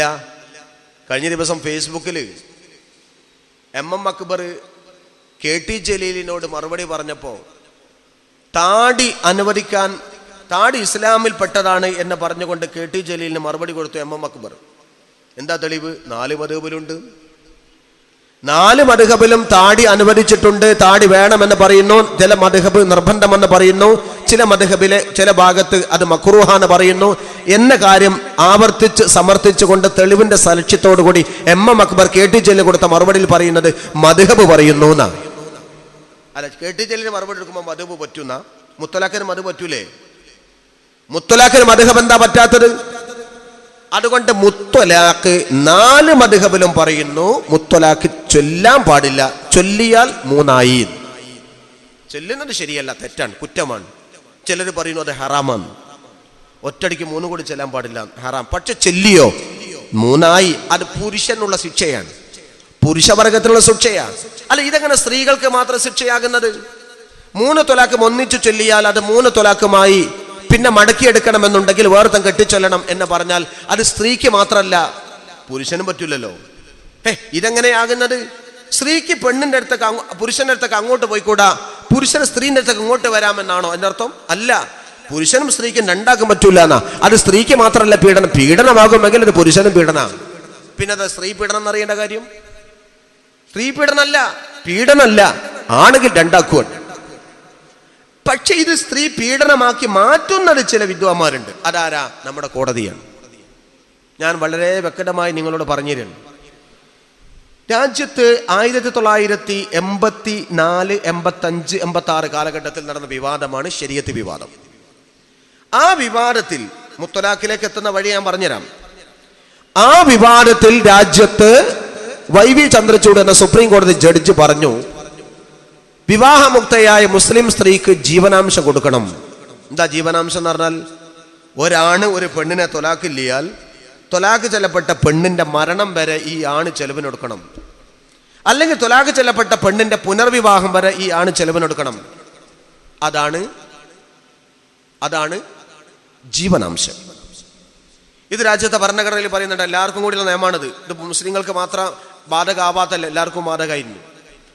പക്ഷെ അങ്ങനെ മത്താ ഉദ്ധരിച്ച് മുസ്ലിം സ്ത്രീക്ക് അത് അടിച്ചേൽപ്പിക്കാൻ ശ്രമിച്ചത് രാജ്യത്തെ നീതിപീഠമാണ്. എന്താ തെളിവ്? വലിൽ മുത്തല്ലഖാത്തി മത്താഉൻ, തൊലാഖ് ചെല്ലപ്പെട്ട പെണ്ണിന് മത്താ ഉണ്ട്. മത്താഇന്റെ അർത്ഥം ജീവനാംശമാണ് എന്ന് സുപ്രീം കോടതി വെക്കുകയാണ്. അതാരാ പറഞ്ഞു കൊടുത്തത്? സിനിമന്റെ പാട്ട് തന്നെ യൂസഫ് അലി കേച്ചേരി ഖുർആൻ പരിഭാഷ എഴുതി. ആരാ മൂപ്പർക്ക് തെളിവ്? ആർക്ക്? സുപ്രീം കോടതി ജഡ്ജിക്ക് തെളിവ്. സിനിമാക്കാരനായ, ഇസ്ലാമിന്റെ പ്രാഥമിക കാര്യങ്ങൾ പഠിക്കാത്ത മുഴുകുടിയനായ യൂസഫ് അലി, ആ യൂസഫ് അലി കേച്ചേരി എഴുതിയ ഖുർആൻ പരിഭാഷയുടെ ഇംഗ്ലീഷിന്റെ പരിഭാഷ അത് കേട്ടുകൊണ്ടാണ്, അത് വായിച്ചുകൊണ്ടാണ് YV ചന്ദ്രചൂഡ് ഖുർആൻ വ്യാഖ്യാനിക്കുന്നത്. അയാൾ പറയുന്നു വലിൽ മുത്തല്ലഖാത്തി മത്താഉൻ എന്ന ഖുർആൻ ആയത്തിൽ പറയുന്ന ഇസ്ലാമിലെ വിവാഹമോചിതയായ സ്ത്രീക്ക് ജീവനാംശം മരണം വരെ ചെലവിന് കൊടുക്കണം എന്ന വാദം അത് ഇസ്ലാമിലില്ല. ഇല്ലാത്തൊരു വാദം സുപ്രീം കോടതി അടിച്ചേൽപ്പിച്ചു, ഖുർആനെ ദുർവ്യാഖ്യാനം ചെയ്തു. അങ്ങനെ ചെയ്ത സന്ദർഭത്തിൽ എന്നാ മത്താ കൊടുക്കണ്ടേ? നിലവിൽ മത്താഇന് ആ ജീവനാംശം എന്ന കോടതി വിധിയെ മറികടക്കാനും സ്ത്രീയുടെ ജീവിതം പ്രൊട്ടക്ട് ചെയ്യാനും വേണ്ടി ഭരണഘടന അനുശാസിക്കുന്നത് പ്രകാരം പാർലമെന്റിൽ ബില്ല് അവതരിപ്പിച്ചു. ആ ബില്ല് അവതരിപ്പിക്കാൻ മുന്നോട്ട് വന്ന ആൾ ആദ്യം ബഹുമാനപ്പെട്ട ഗുലാം അഹമ്മദ് ബനാത്തുവാലയാണ്. ബനാത്തുവാല ഈ ബില്ല് അവതരിപ്പിക്കാൻ മുന്നോട്ട് വരികയും പാർലമെന്റിൽ ബില്ല് അവതരിപ്പിക്കുകയും അതിശക്തമായി സേട്ടു സാഹിബ് അടക്കമുള്ളവർ വാദിക്കുകയും ചെയ്തു. അങ്ങനെ വാദം നടക്കുന്നതിനിടയിലാണ് അലി മിയാൻ കേരളത്തിൽ വന്ന് ശരീഅത്ത് സംരക്ഷണ സമ്മേളനത്തിൽ പങ്കെടുക്കുന്നത്. ഷെയ്ഖുന ശംസുൽ ഉലമ അടക്കമുള്ളവർ ആ സമ്മേളനത്തിൽ കോഴിക്കോട് മുതലക്കുളത്ത് പങ്കെടുത്തു. ഷെയ്ഖുന അന്നൊരു പ്രസംഗം നടത്തിക്കൊണ്ട് പറഞ്ഞു, രാജ്യം ഭരിക്കേണ്ട ഗവൺമെന്റിനോട് ഞങ്ങൾ പറയുന്നു, നിങ്ങൾ മുസ്ലിമീങ്ങളായി ഞങ്ങളെ കണ്ടറിയണം, അല്ലെങ്കിൽ നിങ്ങളെ ഞങ്ങൾ കണ്ടറിയും. ആ വർത്താനം പാർലമെന്റിൽ വല്ലാതെ മുഴങ്ങി. ബഹുമാനപ്പെട്ട അന്നത്തെ പ്രൈം മിനിസ്റ്റർ രാജീവ് ഗാന്ധി അദ്ദേഹത്തിന്റെ മന്ത്രിസഭയിലെ ക്യാബിനറ്റ് മന്ത്രി പദത്തിലിരിക്കുന്ന ZR അൻസാരി വിളിച്ചോട് പറഞ്ഞു, നിങ്ങൾ മുസ്ലിം സ്ത്രീയുടെ ഈ ഷാബാനു കേസിന്റെ വിധിയെ മറികടക്കാൻ പറ്റുന്ന വിധത്തിലുള്ള ഒരു ശരീഅത്ത് സംരക്ഷണ ബില്ല് അവതരിപ്പിക്കണം. പ്രൈം മിനിസ്റ്ററോട് സഡ്ഡാർ അൻസാരി പറഞ്ഞു, സർ അവിടെ നിലവിൽ ബനാത്ത് വാലന്റെ ഒരു ബില്ലുണ്ട്, ഉണ്ടാകുമോ പിന്നെ നമ്മളെങ്ങനെ അവതരിപ്പിക്കുക? രാജീവ് ഗാന്ധി പറഞ്ഞു, ഞാൻ ശിഹാബ് തങ്ങളെ വിളിച്ചോളാം. അത് മുസ്ലിം ലീഗിന്റെ MP ആണ്. മുസ്ലിം ലീഗ് നമ്മുടെ ഭരണകക്ഷിയിൽ അംഗമല്ല. അതുകൊണ്ട് നമ്മുടെ ഭരണപക്ഷത്തുള്ള കോൺഗ്രസ്സുകാരൊക്കെ ബനാത്ത് വാലന്റെ ബില്ലിന് വോട്ട് ചെയ്യാൻ വേണ്ടി കുറച്ച് മടിയുണ്ടാവും. സംഗതി നടക്കല്ലേ വേണ്ടത്. അതുകൊണ്ട് ഞാൻ ശിഹാബ് തങ്ങളോട് സംസാരിച്ചോളാം, നിങ്ങൾ ബില്ല് അവതരിപ്പിച്ചോ, ബനാത്ത് വാലന്റെ ബില്ല് നിങ്ങൾ അവതരിപ്പിച്ചാൽ മതി, നിങ്ങൾ ബനാത്ത് വാലനോട് സംസാരിക്കും. അങ്ങനെ ശിഹാബ് തങ്ങളെ വിളിച്ചു. രാജീവ് ഗാന്ധി ശിഹാബ് തങ്ങൾ നേരെ ബനാത്ത് വാലൊക്കെ വിളിച്ചു. ബനാത്ത് വാലയും സഡ്ഡാർ അൻസാരിയും സൽമാൻ ഖുർഷിദും കൂടി ദിവസങ്ങളോളം രാവും പകലും കഠിനാധ്വാനം ചെയ്ത് ഭക്ഷണവും ഉറക്കവും ഉപേക്ഷിച്ചു കൊണ്ടൊരു ബില്ല്, പൂർണ്ണമായ ഒരു സംരക്ഷിത ബില്ല് അവതരിപ്പിച്ചു. ആ ബില്ല് ബനാത്ത് വാല നേരത്തെ അവതരിപ്പിച്ച ബില്ല് തന്നെയാണെങ്കിലും കുറച്ച് ഭേദഗതി ഉണ്ടാക്കി. അതിനെ പഴുതുകളൊക്കെ അടിച്ച് പരസ്പരം മൂന്നാളും രാവും പകലും കിടന്ന് അങ്ങോട്ടും ഇങ്ങോട്ടും വാദിച്ചു. പോരാഞ്ഞിട്ട് കേരളത്തിലെ ശംസുലമയെ ബന്ധപ്പെട്ടു. അലിമിയാനുമായി കൊണ്ട് ഒരുപാട് നേരം ഡൽഹി വെച്ചുകൊണ്ട് സംസാരിച്ചു. ഇതൊക്കെ കുറ്റമറ്റൊരു ബില്ല് പാർലമെന്റിൽ സഡ്ഡാർ അൻസാരി അവതരിപ്പിച്ചു. അതിനുവേണ്ടി വോട്ടെടുപ്പ് നടന്നപ്പോൾ ബഹുമാനപ്പെട്ട രാജീവ് ഗാന്ധി പറഞ്ഞു, കോൺഗ്രസ് വോട്ട് ചെയ്യുന്ന ആ ബില്ലിന് അനുകൂലമായി. നമ്മുടെ മന്ത്രിയാണ് അവതരിപ്പിച്ചത്, വോട്ട് ചെയ്യണം. ആ വോട്ട് കോൺഗ്രസിന്റെ എല്ലാ MP-മാരും ചെയ്തു. പ്രതിപക്ഷത്തിരിക്കുന്ന മുസ്ലിം ലീഗിന്റെ 2 MP-മാരടക്കം സയ്യിദ് ഷിഹാബുദ്ദീൻ എന്ന ജന്നാ പാർട്ടിയുടെ MP അടക്കം 9 MP-മാരും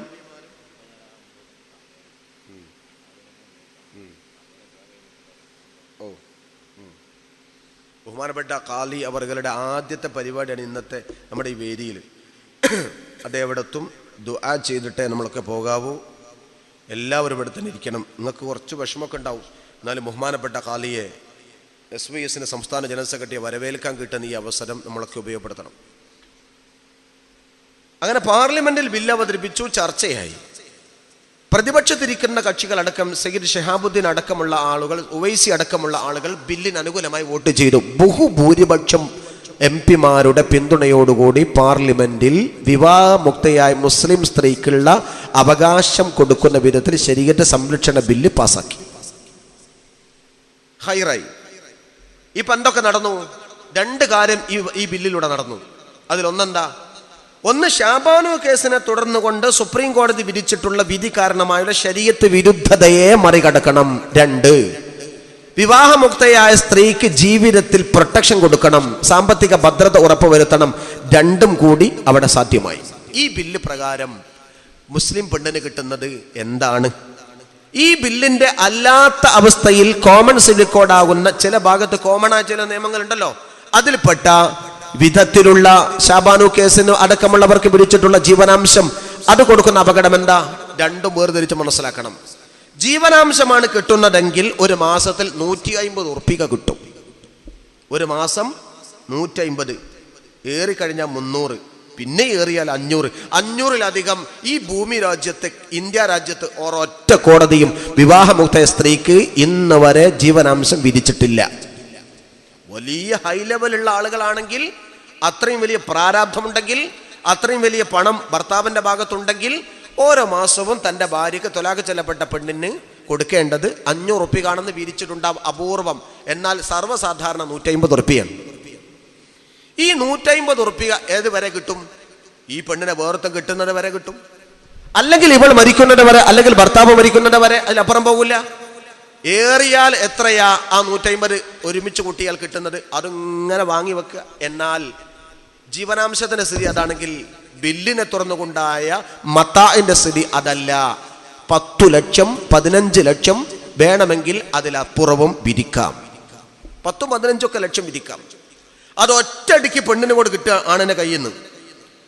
അതാവട്ടെ ഇവളെ വേറൊത്തം കെട്ടിയാൽ തിരിച്ചു കൊടുക്കണ്ട. വേറൊത്തം കെട്ടിയാൽ ആ കെട്ടുന്നത് വരെ ചെലവെടുത്തിട്ട് ബാക്കി തിരിച്ചു കൊടുക്കണോ? വേണ്ട. അതല്ല, ഇവൾ മരിച്ചാൽ ഭർത്താവിന്റെ മക്കൾക്ക് തിരിച്ചു കൊടുക്കണ്ട, ഭർത്താവ് മരിച്ചാലും കൊടുക്കണ്ട, ആർക്കും കൊടുക്കണ്ട. ഒരാൾക്കും തിരിച്ചു കൊടുക്കേണ്ട. ആ പൈസ കിട്ടുന്നതോടുകൂടി എല്ലാം കഴിഞ്ഞു. ഇവളെ ഇഷ്ടം പോലെ ആ സ്വത്ത് ചെയ്യാം. വലിയൊരു എമൗണ്ട് ഈ ബില്ല് പ്രകാരം വലിൽ മുത്തല്ലഖാത്തി മത്താഉൻ എന്ന ഖുർആന്റെ അടിസ്ഥാനത്തിൽ മുസ്ലിമീങ്ങൾ അംഗീകരിച്ച, ശരീഅത്തിനെ പിന്തുണച്ച, രാജ്യത്തെ മുഴുവൻ നിയമാവലി അംഗീകരിക്കുന്ന വിധത്തിൽ മുസ്ലിം സ്ത്രീക്ക് കിട്ടിക്കൊണ്ടിരുന്നു. അപ്പൊ ജീവനാംശമല്ല, മത്താ ആണ് പെണ്ണിന്റെ പ്രൊട്ടക്ഷൻ. ഈ പൈസ കിട്ടുമ്പോഴേക്കും ചില സംഘപരിവാറിന് ഭ്രാന്തായി. അവർക്കായി മുസ്ലിം സ്ത്രീക്ക് അങ്ങനെ കൊടുക്കാൻ പറ്റൂല. ഇതിന്റെ കുശാഗ്ര ബുദ്ധി ഉപയോഗിച്ചത് ജുഡീഷ്യറിയാണ്. പരമോന്നത നീതിപീഠങ്ങളാണ് ഈ വിധത്തിലുള്ള ചില ഇടപെടലുകൾ നടത്തുന്നത്. സുപ്രീം കോടതി ജഡ്ജി ഒരു വിധി പുറപ്പെടുവിച്ചു. വിവാഹമുക്തയായ മുസ്ലിം സ്ത്രീക്ക് മത്താ കിട്ടണമെന്നുണ്ടെങ്കിൽ ത്വലാഖ് മുത്തലാഖായിരിക്കണം. എടങ്ങേറ് പിടിച്ചൊരു വിധി. ഈ മുത്തലാഖിന്റെ വലിയ കാര്യമുണ്ടോ? ത്വലാഖ് ചെല്ലപ്പെട്ടാൽ തന്നെ അവൾക്ക് കിട്ടണം. ഒരു ത്വലാഖ് സംഭവിച്ചാൽ തന്നെ അത് ത്വലാഖായി. പിന്നെ അവിടെ വേറെ വാലില്ല. അവൾക്ക് വേറൊരാൾക്കുള്ള വിവാഹം സ്വീകരിക്കാനും സ്വീകരിക്കാതിരിക്കാനും ഈ ത്വലാഖ് കൊണ്ട് തന്നെ, ഒരു ത്വലാഖ് തന്നെ പൂർണ്ണ ത്വലാഖാണ്. എന്നിട്ട് അവൾക്ക് കൊടുക്കേണ്ട സ്വത്ത് കൊടുക്കണമെന്നുണ്ടെങ്കിൽ അത് മുത്തലാഖുള്ളവർക്കേ തരൂ. അങ്ങനെ ആകുമ്പോൾ കോടതിക്ക് അറിയാം, സംഘപരിവാറിന്റെ പരീക്ഷകൾക്കറിയാം, എല്ലാവരും മുത്തലാഖ് വരും. മുത്തലാഖ് ആകുമ്പോൾ സ്ത്രീക്ക് ബുദ്ധിമുട്ട് പിന്നെ വരും. അത് വരുമ്പോൾ ഇസ്ലാമിക ശരീഅത്തിന്റെ പേരിൽ നമുക്ക് അങ്ങ് ഇറങ്ങാം. ഈ ബുദ്ധി ഉപയോഗിച്ചതിന്റെ പേരിലാണ് സുപ്രീം കോടതിയുടെ വിധിയെ പൊക്കിപ്പിടിച്ച് ആ കുറച്ചു കാലം വരെ കിട്ടിയിരുന്ന മുത്തലാഖ്, ഒന്നാം ത്വലാഖ് ചെല്ലപ്പെട്ട പെണ്ണിന് പോലും കിട്ടിയിരുന്ന മത്താഴ് കൊടുക്കാതെ മുത്തലാഖുള്ള പെണ്ണിനെ കിട്ടൂ എന്ന് കോടതി വിധിച്ചത്. ഞാൻ അതിന് അനുഭവസ്ഥനാണ്.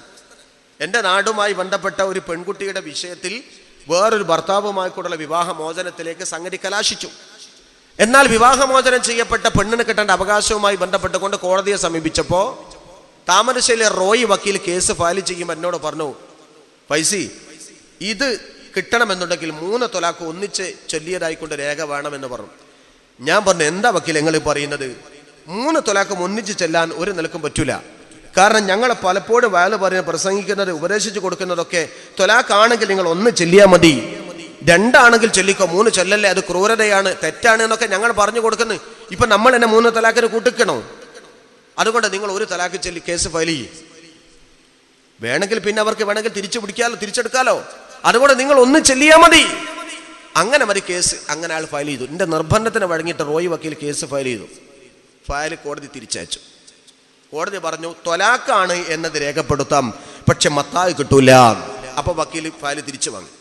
രണ്ടാമത് പെണ്ണിനെ കൊണ്ട് 3 ത്വലാഖ് ആവശ്യപ്പെട്ടുകൊണ്ട് കോടതി കേസ് ഫയൽ ചെയ്തു. ആരാ ആവശ്യപ്പെടുന്നത്? സ്ത്രീകൾ ആവശ്യപ്പെടുന്നത്. മുത്തലാഖാണെങ്കിൽ മുത്തലാഖ് ആയിക്കോട്ടെ, കാരണം 10 ലക്ഷം കിട്ടുകയാണ്. അതുകൊണ്ട് പൈസ കിട്ടണമെന്നുണ്ടെങ്കിൽ മുത്തലാഖ് വേണമെന്ന കോടതിയുടെ ദുശാഠ്യത്തിന് ഇരകളായി തീരുന്ന മുസ്ലിം സഹോദരിമാർ മുത്തലാഖിന് ആവശ്യപ്പെടുന്നതാണ് കോടതിയിൽ കാണുന്നത്. ആരാണ് ഇതിൽ ഉത്തരവാദി? പെണ്ണുങ്ങളല്ല, തെല്ലുന്ന ഭർത്താവല്ല, അതോടൊപ്പം തന്നെ ബില്ലല്ല, ശരീഅത്തല്ല, മറിച്ച് കോടതിയാണ്. കോടതിയുടെ മെന്റാലിറ്റി. അതുകൊണ്ട് ഇല്ലാത്ത ഊരാ കൊടുക്ക് മുത്തലാഖിന്റെ പേരിൽ ഉണ്ടാക്കി വെക്കുന്ന കോടതി നിലപാട് മാറണം. നബിനതങ്ങ് നിരോധിച്ചാൽ പോരെ? നബിനെ കോടതി ഇത് പറയൂലല്ലോ. പറയാൻ എളുപ്പമാണ്, നിരോധിക്കാൻ പറ്റൂല. കാരണം എന്തുകൊണ്ടെന്നാൽ ചില പെങ്കട്ടി വീരന്മാരെ പാഠം പഠിപ്പിക്കാൻ മുത്തലാഖ് അവിടെ ആവശ്യമാണ്. ഏതുപോലെ ഞാൻ ഉദാഹരണം പറയാം. നമ്മൾ പല ആളുകളും പറഞ്ഞു, ഇന്ത്യ രാജ്യത്തെ വലിയ ഫെമിനിസ്റ്റുകൾ അടക്കം, പരിഷ്കരണവാദികൾ, പുരോഗമനവാദികൾ, ബുദ്ധിജീവികൾ, സുഗതകുമാരി ടീച്ചർമാർ പറഞ്ഞു വധശിക്ഷ ഭരണഘടനയിൽ നിന്ന് എടുത്തു മാറ്റണം. വധശിക്ഷ ഭരണഘടനയിൽ നിന്നുകൊണ്ട് എടുത്തു മാറ്റണം. എന്താ കാരണം?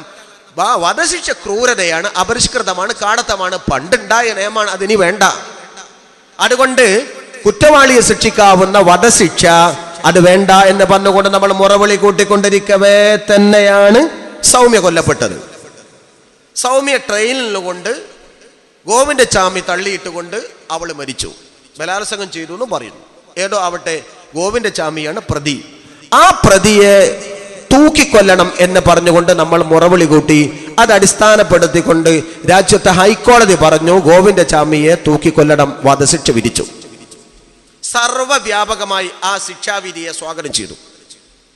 ആരാ സ്വാഗതം ചെയ്യുന്നത്? വധശിക്ഷ എടുത്ത് മാറ്റണം എന്ന് പറഞ്ഞ ഞാനും നിങ്ങളൊക്കെ തന്നെ.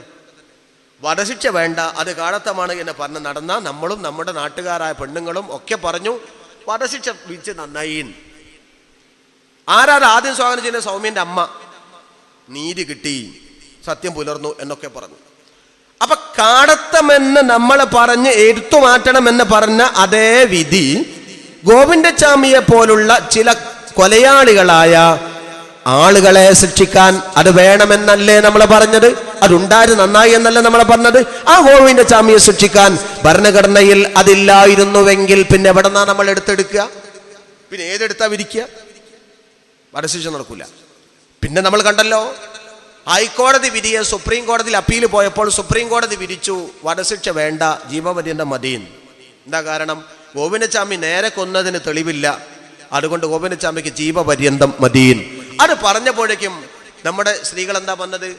നമ്മുടെ സഹോദരിമാർ തിരുവനന്തപുരത്ത് പ്ലക്കാർഡ് പ്രകടനം നടത്തി എന്താ പറഞ്ഞത്? കത്തിച്ചല്ലോ സുപ്രീം കോടതി ജഡ്ജിയുടെ കോലം. സുപ്രീം കോടതിക്കെതിരെ ഗോബാക്ക് വിളിച്ചല്ലോ. സുപ്രീം കോടതിക്ക് നേരെ കരിയോയിൽ പ്രയോഗം അതിന്റെ പ്രതീകാത്മകമായി കൊണ്ട് നടത്തിയല്ലോ. എന്താ കാരണം? സുപ്രീം കോടതി വധശിക്ഷ വിധിച്ചില്ല, ഹൈക്കോടതി വിധിച്ച വിധിയെ ദുർബലപ്പെടുത്തി, ശരിയായില്ല. മുൻ സുപ്രീം കോടതി ജഡ്ജിയായ കെജുഡു എന്നല്ല, കെടുജുന്നോ എന്തൊരു പേരാ, അദ്ദേഹം പറഞ്ഞു, സുപ്രീം കോടതി ജഡ്ജിയാ, അദ്ദേഹം പറഞ്ഞു സുപ്രീം കോടതിക്ക് തെറ്റുപറ്റി. സുപ്രീം കോടതിക്ക് തെറ്റുപറ്റി അല്ലെങ്കിൽ അവിടെയുള്ള കേരള കേസ് വാദിച്ച കേരള സർക്കാരിന്റെ അഭിഭാഷകന്റെ പെർഫോമൻസ് ശരിയായില്ല, അയാൾ തെളിവ് വേണ്ട വിധം കൊടുത്തില്ല, അതുകൊണ്ടാണ് ഇങ്ങനെ സംഭവിച്ചത്. ഏതോ ആകട്ടെ, സുപ്രീം കോടതി മുൻ ജഡ്ജി പറയുന്നു വധശിക്ഷ വേണമെന്ന്, നമ്മൾ പറയും വധശിക്ഷ വേണമെന്ന്. ഏത് വേണ്ടാന്ന് പറഞ്ഞ സാധനം? അപ്പൊ ചില അപൂർവമായ ചില സംഗതികൾക്ക് ഉപയോഗിക്കാൻ വേണ്ടി വധശിക്ഷ ഭരണഘടനയിൽ വേണമെന്നാണ് നമ്മുടെ ന്യായമെങ്കിൽ, അപൂർവമായ ചില സംഗതികൾക്ക് മുത്തലാഖ് ഉപയോഗിക്കേണ്ടി വരും എന്നതുകൊണ്ട് ഭരണഘടനയിൽ മുത്തലാഖ് വേണം. പക്ഷേ ഒന്നാം തൊലാഖിന് മുത്തലാഖ് ഉപയോഗിക്കാൻ വേണ്ടി കോടതി എല്ലാവർക്കും അത് അടിച്ചേൽപ്പിക്കുന്നത് ശരിയല്ല. എല്ലാ കൊലയാളിയെയും വധശിക്ഷയ്ക്ക് വിധിക്കുന്നത് ശരിയല്ലാത്ത പോലെ എല്ലാ കൊലയാളികളും ഈ വിധി അവിടെ ഉണ്ടെന്ന് വിചാരിച്ചിട്ട് കോടതി ഉപയോഗിക്കണോ? ഇതേത് പോലെന്നറിയോ? നമ്മളെ കോടതി മുത്തലാഖ് എല്ലാ പെണ്ണിനും അടിച്ചേൽപ്പിക്കുന്നത് ഏതുപോലെയാ? എല്ലാ കൊലയാളിക്കും വധശിക്ഷ വിധിക്കുക. എന്താ ഭരണഘടനയിൽ വധശിക്ഷ അല്ലേ? എന്താ എനിക്ക് വിധിച്ചാൽ അത് വിധിക്കാൻ പാടില്ല. അത് അത്യപൂർവം ചില കേസുകൾക്ക് ഉപയോഗിക്കാൻ വേണ്ടി അറ്റ കൈക്ക് ഉപയോഗിക്കേണ്ട മരുന്ന, ആ മരുന്ന് അവിടെ കിടക്കട്ടെ. അതുപോലെ തന്നെ അത്യപൂർവമായ ചില സംഗതികൾക്ക് മുത്തലാഖ് ആവശ്യമായി വരും, അതുകൊണ്ട് മരുന്ന് അവിടെ കിടക്കട്ടെ. എല്ലാത്തിനും ആ മരുന്ന് ഉപയോഗിക്കരുത്. ഉപയോഗിക്കുന്നതാരാ? കോടതിയാ. മാറേണ്ടതാരാ? കോടതിയാ. ശരിയത്തല്ല. അതുകൊണ്ട് ഈ മാതിരി വിവാദമൊക്കെ വെറുതെ കോടതികൾ ഉണ്ടാക്കുന്നു. ഞാൻ പറയുന്നു, കോടതിയെ ഞാൻ ബഹുമാനിക്കുന്നു, ആദരിക്കുന്നു, സർവോന്നതമായ ബഹുമാനപ്പെട്ട കോടതിയാണ്. പക്ഷേ ഈ വിധത്തിൽ വിധി പുറപ്പെടുവിച്ചാൽ കോടതിയും വിമർശിക്കപ്പെടും. അതുകൊണ്ട് ഇവിടെ മാറേണ്ടത് കോടതിയാണ്. രണ്ടാമതൊരു കാര്യം പറയുന്നത്, ഇവിടെ ചില ആളുകൾ കഴിഞ്ഞ ദിവസം മുസ്ലിം ലീഗ് വിളിച്ചു ചേർത്ത യോഗത്തിൽ മുസ്ലിം സംഘടനകളെല്ലാം എല്ലാവരും ഒന്നിച്ചിരുന്നു. ഒരു വിദ്വാന്മാർ മാറിയിരുന്നു, അവർ പിന്നെ പണ്ടേ അങ്ങനെയാണ്. എല്ലാവരും കൂടി ഒരു കാര്യം പറയുന്ന വലിയ വിലങ്ങത്തിലാണ്. അല്ല, ശരീഅത്ത് സംരക്ഷണ സമ്മേളനത്തിൽ പങ്കെടുത്തൂടാ, ശരീഅത്ത് ഐക്യത്തിൽ പങ്കെടുത്തൂടാ. വേറെ എവിടെ പറ്റും? വേറെ എന്തിലും പറ്റും. വേറെ എവിടെയും ഒന്നിച്ചിരിക്കാൻ. ഹജ്ജ് കമ്മിറ്റി സ്ഥാനം വേണം, വഖഫ് ബോർഡ് സ്ഥാനം വേണം, അതിലൊക്കെ മുജാഹിദ് ജമാഅത്തിന്റെ കൂടെ പറ്റും. പക്ഷെ അള്ളാന്റെ ദീൻ വേണോ വേണ്ടെന്ന് തീരുമാനിക്കുന്ന കാര്യത്തിന് ഇവർ കിട്ടൂല. ഇരിക്കട്ടെ, നമ്മൾ അവരെ പറ്റി ആലോചിച്ചിട്ട് കാര്യമില്ല. വെറുതെ ഈ അജകള സ്ഥാനം എന്ന് പറയാറുണ്ട്. ആടിന്റെ കഴുത്തിലെ മുല പോലെ പാലുണ്ടാവില്ല. അതുകൊണ്ട് ഇവരെ പറ്റി പറഞ്ഞിട്ട് യാതൊരു കാര്യമില്ല. അതുകൊണ്ട് അവരവരെ വൈക്ക് വിടുക. പക്ഷെ ഇവിടെ ശരീഅത്തിനെ സംബന്ധിച്ചിടത്തോളം മുസ്ലിം ലീഗ് വിളിച്ചു ചേർത്ത യോഗത്തിൽ എല്ലാ മുസ്ലിം സംഘടനകളും പറഞ്ഞു, സംഗതി ഞങ്ങൾക്ക് മുത്തലാഖിനെ സംബന്ധിച്ച് അഭിപ്രായ വ്യത്യാസമുണ്ട്, പക്ഷെ നിരോധിക്കാൻ പാടില്ല, എടുത്തു കളയാൻ പറ്റൂല, ഭേദഗതി പെടുത്താൻ പറ്റൂല. നല്ല ന്യായമാണ്. എന്താ കാരണം എന്നറിയോ? ഇപ്പൊ മുത്തലാഖ് നിരോധിച്ചാൽ നാളെ ഇവർ പറയുന്നത് ബഹുഭാര്യത്വം നിരോധിക്കണം എന്നാണ്. പിന്നെ അവർ പറയും വിവാഹമോചനം നിരോധിക്കണമെന്ന്. പിന്നെ അവർ പറയും സ്വത്തവകാശം നിരോധിക്കണമെന്ന്. ഏത് സ്വത്തവകാശം? ആണിനും പെണ്ണിനും വ്യത്യസ്ത രൂപത്തിലാണ് ഇസ്ലാമിലെ സ്വത്തവകാശം. ആണിന്റെ പകുതിയാണ് പെണ്ണിന്. അതുകൊണ്ട് അത് മാറ്റിയിട്ട് ആണിനും പെണ്ണിനും തുല്യമാവണം എന്ന് പറയും. ഈ മുത്തലാഖിനേക്കാൾ പെണ്ണുങ്ങളുടെ ഇടയിൽ എഫക്റ്റ് ആകുന്ന പരിപാടിയാണത്. മുത്തലാഖ് നിരോധിക്കണമെന്ന് വാദിച്ചാൽ പെണ്ണുങ്ങൾ അനുകൂലമായിക്കൊണ്ട് വോട്ട് ചെയ്യും. അതിനേക്കാൾ എളുപ്പം ചെലവാകുന്ന ഒരു പരിപാടിയാണ് ആണിനും പെണ്ണിനും സ്വത്ത് തുല്യാക്കണം. പെണ്ണുങ്ങളെല്ലാം വോട്ട് ചെയ്യും. അപ്പൊ എളുപ്പത്തിൽ അതും നിരോധിക്കാൻ കഴിയും. ഇത് അശാസ്ത്രീയമാണ്. ഇസ്ലാം ആണിന് പെണ്ണിനും കൊടുക്കുന്നത് ആണിന്റെ പകുതിയാണ് പെണ്ണിന് എന്ന് പറയുന്നത് പെണ്ണിനോടുള്ള വിവേചനമല്ല. ചെലവാക്കേണ്ടത് ആണ് മാത്രം മതി എന്ന് ഇസ്ലാം അപ്പുറത്ത് പറഞ്ഞിട്ടുണ്ട്. ഒരു പെണ്ണ്, ഒരു ഭാര്യക്ക്, ഒരു ചങ്ങാതിക്ക് ഒരു ഭാര്യയുണ്ട്, തനിക്ക് മക്കളും ഉണ്ട്. എന്നാൽ ഇവന്റെ ചെലവ്, ഇവന്റെ ഭാര്യന്റെ ചെലവ്, ഇവന്റെ മക്കളെ ചെലവ്, ഇവന്റെ പാർട്ടിയം, വസ്ത്രം, വീട്, എല്ലാ ഏർപ്പാടും ആര് വഹിച്ചോളണം? ഭർത്താവ്. ഭർത്താവ് പാവപ്പെട്ടവനാണ്, ഭാര്യ പണക്കാരിയാണ്. എന്നാലും പണക്കാരിയായ പെണ്ണിന്റെ ഒരു പൈസ പോലും എടുക്കണ്ട. അവളൊക്കെ ഭക്ഷണത്തിന് പോലും അവൾ എടുക്കണ്ട. അവളുടെ ഭക്ഷണത്തിന് ഈ പാവത്തിന്റെ പൈസ വേണം. ഇത് ഇസ്ലാം പറഞ്ഞതാ. ആണുങ്ങൾ ചെലവഴിക്കണം. അപ്പൊ ഒരു പെണ്ണിന്റെ കയ്യിൽ 1 കോടി ഉറുപ്പ്യുണ്ട്. ഇയാളെ കയ്യിലാണെങ്കിൽ പറ്റ പാവാണ്, വളരെ ബുദ്ധിമുട്ടാണ്. കണ്ടറിഞ്ഞൊരു പെണ്ണിന് കൊടുക്കുന്ന കൊണ്ട് കുഴപ്പമില്ല, നല്ലതാണ്, അള്ളാന്റെ അടുത്ത് നിന്ന് കൂലിയും കിട്ടും, അത് വേറെ വിഷയം. പക്ഷെ പെണ്ണ് പറയുന്നു, എൻ്റെ 1 കോടി ഞാൻ തൊടൂല, നിങ്ങൾ എന്നെ കെട്ടി, എനിക്ക് ചെലവും തരേണ്ട കടമ നിങ്ങൾക്കാണ്. എൻ്റെ ചെലവ് നിങ്ങളെ വഹിക്ക്, ആ മക്കളെ ചെലവ് നിങ്ങളെ വഹിക്ക്, നമ്മളെ പാർപ്പിടങ്ങൾ ഉണ്ടാക്ക്, നിങ്ങളെ ചെലവ് നിങ്ങൾ എന്നെ വഹിക്ക്. എൻ്റെ അടുത്ത് കാശില്ലടി, നിന്റെ അടുത്ത് കുറെ കാശില്ലേ? ഇസ്ലാം പറയുന്നത് നിങ്ങൾക്കുള്ളത് നിങ്ങൾക്ക്, ഈ പൈസ എനിക്കുള്ളതാ. അതുകൊണ്ട് പെണ്ണിനോട് 1 നയാ പൈസ പോലും ചെലവഴിക്കാൻ ഇസ്ലാം പറഞ്ഞിട്ടില്ല. പിന്നെന്തിനാ സ്വത്തിന്റെ പകുതി കൊടുക്കേണ്ട കാര്യം? വെറുതെ കൊടുക്കുകയാണ്, വെറുതെ. അപ്പൊ ചെലവൊക്കെ ആണ് വഹിക്കണമെന്ന് പറഞ്ഞിട്ട് പകുതി സ്വത്ത് പെണ്ണിന് ഇസ്ലാം കൊടുക്കുന്നുണ്ടെങ്കിൽ ഇസ്ലാം പെൺപക്ഷവാദ സംഘടനയാണ്. ഇതുപോലെ പറഞ്ഞ മതം ലോകത്ത് വേറുണ്ടോ? ഈക്വൽ ആക്കേണ്ട കാര്യം എന്താ? അങ്ങനെയാണെങ്കിൽ ഈ ഒരു വാദം ശരിയാണ് നിൽക്കുക. എന്ത്? പെണ്ണിനും ആണിനും തുല്യ സ്വത്ത്. അങ്ങനാണെങ്കിൽ എങ്ങനെ പറയണം? ചെലവ് വഹിക്കേണ്ടത് തുല്യമായി, മക്കളെ പോറ്റേണ്ടത് തുല്യമായി, വസ്ത്രം വാങ്ങേണ്ടത് തുല്യമായി പറയണ്ടേ? അതില്ലല്ലോ, അതില്ല. എല്ലാ ചെലവും വഹിക്കേണ്ടത് ആണാണ്. എന്നാൽ പിതാവിന്റെ സ്വത്തിൽ കൊണ്ട് ആണിന് കിട്ടേണ്ട പകുതി പെണ്ണിന് കിട്ടുന്നത് അത് പെണ്ണ് വെറുതെ വെക്കാം, അവളെ ഇഷ്ടം പോലെ ചെയ്യാം. അതൊന്നും മൊത്തം സദഖയിനെ ചെയ്യാം, അതല്ല മൊത്തം അവൾക്ക് ഒന്നിച്ച് ഉപയോഗിക്കണമെങ്കിൽ ഉപയോഗിക്കാം, അല്ല ഭർത്താവിന് മൊത്തം ഒന്നിച്ച് കൊടുക്കണമെങ്കിൽ അതും കൊടുക്കാം, ഒരു കുഴപ്പമില്ല. അവൾക്ക് നിർബന്ധമുള്ള കാര്യമല്ല കൊടുക്കുക എന്നത്. അപ്പൊ അതുകൊണ്ട് ചെലവ് വിലയിരുത്താതെ വരവിൽ കെട്ടിത്തൂങ്ങിയ വാദികളാണ് ഈ സമത്വവാദികൾ. പിന്നെ ബഹുഭാര്യത്വം നിരോധിക്കാൻ പറയും. ഇപ്പൊ മുത്തലാഖ് നിരോധിക്കാൻ നമ്മൾ സമ്മതം കൊടുത്താൽ, അല്ലെങ്കിൽ ഏതെങ്കിലും ഫെമിനിസ്റ്റുകളുടെ വാദം കേട്ട് ലോ കമ്മീഷന്റെ സർവേ ഒക്കെ റിപ്പോർട്ടൊക്കെ ഇതിനനുസരിച്ച് മുത്തലാഖ് നിരോധിച്ചാൽ, നാളെ ഇവർ ഞാൻ നേരത്തെ പറഞ്ഞ ഈ വാദം മുന്നോട്ട് കൊണ്ടുവരും, അതിന് പെണ്ണുങ്ങളെ പിന്തുണ കിട്ടും. പിന്നെ അവർ പറയും ത്വലാഖ് നിരോധിക്കണമെന്ന്. ത്വലാഖ് നിരോധിക്കണമെന്ന് പറയുമ്പോഴും പെണ്ണുങ്ങൾ കച്ചവടം ചെലവിട്ടും. എന്തിന് തലാഖിനെ നിരോധിക്കേണ്ട കാര്യം? തലാഖ് ചില ഘട്ടത്തിൽ ചെല്ലാമെന്നതാണ്. അങ്ങേ അറ്റമെത്തുന്ന സമയത്ത് ത്വലാഖ് ചെല്ലാം. ഇസ്ലാമിൽ വളരെ അപൂർവമാണത്. എന്നാൽ വിവാഹമോചനം പോലെ തന്നെ പിന്നെ അവർ നിരോധിക്കാൻ വരുന്ന കാര്യമാണ് ബഹുഭാര്യത്വം. 2 പെണ്ണ് കെട്ടാൻ പാടില്ല എന്നത് ഏത് നിയമമാണ്? ഇസ്ലാം 2 പെണ്ണ് കെട്ടാൻ പറഞ്ഞിട്ടുണ്ടോ? പ്രോത്സാഹിപ്പിച്ചിട്ടുണ്ടോ? മസ്ന വസുലാസ വറുബാ ഫൻകിഹു മാ ത്വബ ലക്കും മിനൻ നിസാഇ മസ്ന വസുലാസ വറുബാ. 2 കെട്ടിക്കോ, 3 കെട്ടിക്കോ, 4 കെട്ടിക്കോ. അതിനർത്ഥം എന്താ? 2 കെട്ട്, 3 കെട്ട്, 4 കെട്ട് എന്നാ? അല്ല. നമ്മൾ റെയിൽവേ സ്റ്റേഷനിൽ, ഇനി ഫറൂഖിലായാലും ഇനി എയർപോർട്ടിൽ, മുമ്പൊക്കെ എയർപോർട്ടിൽ ബക്കറ്റിൽ മണൽ കൊണ്ടുപോയി വെക്കും. എന്നിട്ട് അതിൻ്റെ മേലെ ഒരു ബോർഡ് വെക്കും. ആ ബോർഡിൽ എന്താ എഴുതിയത്? ഇവിടെ തുപ്പുക എന്ന്. അങ്ങനെ കാണാറുണ്ട്. ഇവിടെ തുപ്പരുതെന്നുള്ള ബോർഡ് വേറുണ്ട്. പല സ്ഥലങ്ങളിൽ കാണാറുണ്ട് ഇവിടെ തുപ്പുക. അതിനർത്ഥം എന്താ? നീ എയർപോർട്ടിലേക്ക് ചെന്നാൽ ഇവിടെ തുപ്പാതെ മുന്നോട്ട് പോയാൽ നിന്റെ എമിഗ്രേഷൻ ക്ലിയർ ആവൂലെന്നാ? നിന്റെ ബോഡി പാസ് കിട്ടൂലെന്നാ? അല്ല. നിനക്ക് തുപ്പാൻ തോന്നിയാൽ അവിടെയും ഇവിടെയും തുപ്പി വെറുതെ വൃത്തികേടാക്കരുത്, ഈ ബക്കറ്റിൽ വന്ന് തുപ്പണേ എന്നതിന്റെ വിശദീകരണം. ഈ ബോർഡിന്റെ അടിസ്ഥാനത്ത് തുപ്പാൻ പോവലല്ല. തുപ്പേണ്ടി വന്നാൽ അവിടെ തുപ്പാകൂ. നീ 1-ലധികം പെണ്ണ് കെട്ടേണ്ടി വന്നാൽ 4 കെട്ടാവേ, അതുവരെ പറ്റും, അതിലപ്പുറം പറ്റൂല എന്നാണ് ആ ബോർഡിന്റെ സിഗ്നൽ. അത് മനസ്സിലാക്കാത്തവന് കിടന്നിങ്ങനെ ഉരുളുകയാണ്. അനിയന്ത്രിതമായ അസംഖ്യമായ വിധത്തിൽ പെണ്ണിനെ കെട്ടിച്ചൊല്ലി നാട്ടാചാര മര്യാദ പ്രകാരം ചെയ്തിരുന്ന വൃത്തികെട്ട സംസ്കാരത്തിൽ നിന്ന് പുരുഷവർഗത്തെ പിടിച്ചു കെട്ടിക്കൊണ്ട് ഇസ്ലാം പറയുന്നതാണ് 4 കെട്ട്, അതിലപ്പുറം പറ്റൂല എന്നത്. ഇതിനെ മനസ്സിലാക്കാത്തവരാ ഒച്ചപ്പാടുണ്ടാക്കുന്നത്. ഈ 4 കണ്ണ് കെട്ടാൻ തന്നെ ഒരു പെണ്ണുമായി, ഭാര്യയുമായി ബന്ധപ്പെടാൻ പാടില്ലെങ്കിലാണ് 2ാമത് കെട്ടാൻ പറഞ്ഞത്. അവളുമായി ബന്ധപ്പെടാൻ പാടില്ലെങ്കിൽ എന്താ ഇവിടെ സാംസ്കാരിക ലോകത്തിലെ ചില ബുദ്ധിജീവികളുടെ വാദം? ഒരു പെണ്ണെ കെട്ടാവൂ, 2ാമത് വേണമെങ്കിൽ വേറെ പെണ്ണ് സ്റ്റെപ്പിന് ആയിക്കോട്ടെ എന്ന്. ഫോൺ അറ്റൻഡർ ആവാം, കോൾ ഗേളാവാം, കാമുകിയാവാം, ഒക്കെ ആവാം. പക്ഷെ 2 പെണ്ണ് കെട്ടിയ തണ്ട് തപ്പിന്റെ ഏർപ്പാട്. എടോ അങ്ങനല്ല. EMS നമ്പൂതിരിപ്പാട് ഒരിക്കൽ ദേശാഭിമാനി ചിന്താവാരികയിൽ ചോദ്യകർത്താവിന്റെ ചോദ്യത്തിന് മറുപടി ആയിക്കൊണ്ട് പറഞ്ഞു, 1-ലധികം പെണ്ണാകാവോ? ചോദ്യകർത്താവിന്റെ ചോദ്യം അതാ. EMSന്റെ മറുപടി എന്താന്ന്? പറ്റാതെ ഒരു പെണ്ണ് കെട്ടുക, അവളെ ഉപയോഗിക്കുക, അവളെ മടുത്തൊന്ന് കണ്ടാൽ വേറൊരുത്തർ കെട്ടുക, അവളെയും ഒഴിവാക്കുക, അവളെയും കഴിഞ്ഞാൽ പിന്നെ വേറൊത്തളാക്കുക. ഇഷ്ടം പോലെ ഒരു പുരുഷന് തൻ്റെ സ്ത്രീകളുമായി കൊണ്ട് ശാരീരിക ബന്ധം പുലർത്താനുള്ള സ്വാതന്ത്ര്യം. അതിനാണ് ആധുനിക സോഷ്യലിസ്റ്റ് പ്രസ്ഥാനം രൂപപ്പെട്ടു വന്നത് എന്ന് ഷാബാനു കേസിന്റെ വിധിന്റെ മുമ്പ് ചിന്താവാരികൾ എഴുതിയ ആളാണ് EMS. ഞാൻ EMSന് എതിരല്ല, ഇക്കാര്യത്തിനെതിരാണ്. ഈ വിധം അസംഘടിതമായ വിധത്തിൽ കെട്ടിച്ചൊല്ലി നടക്കുന്ന ഏർപ്പാടുകളെ അനുവദിച്ചവരായി ഇവർ. ഇസ്ലാമിൽ അങ്ങനെ കണ്ടമാനം കെട്ടാനൊന്നും പെർമിറ്റ് കൊടുത്തിട്ടില്ല, ആവശ്യമാകുന്ന ഘട്ടത്തിലാവാമെന്ന് മാത്രം. എന്നാലും ഇസ്ലാം പ്രോത്സാഹിപ്പിക്കുന്നത് വളരെ വ്യക്തമായി തന്നെ ഉസ്താദ്മാരൊക്കെ വാല് പറയുന്നത് ഒരു പെണ്ണെ പറ്റൂന്ന.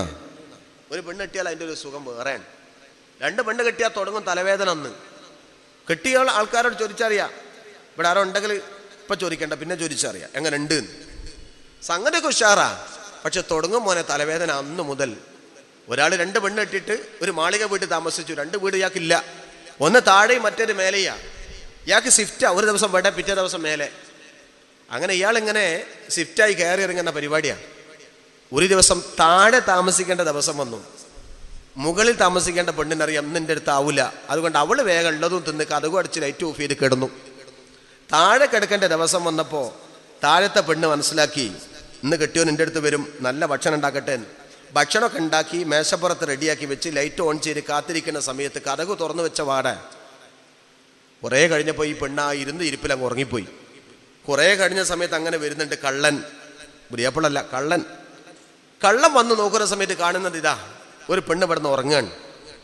ഇവിടെ നിന്ന് കട്ടാൽ ഇവൾ അറിയും, അതുകൊണ്ട് ലൈറ്റ് ഓഫ് ചെയ്ത് മുകളിലേക്ക് കയറാൻ മനസ്സിലാക്കിയിട്ട് കള്ളൻ ലൈറ്റ് ഓഫ് ചെയ്തു. മുകളിലേക്ക് കയറുമ്പോൾ 4-5 പടി പഴയ കോണി ഇളകിക്കിടക്കുക, ആണി ഇളകിക്കിടക്കുന്നു, ടട്ടക്കട്ട ശബ്ദം.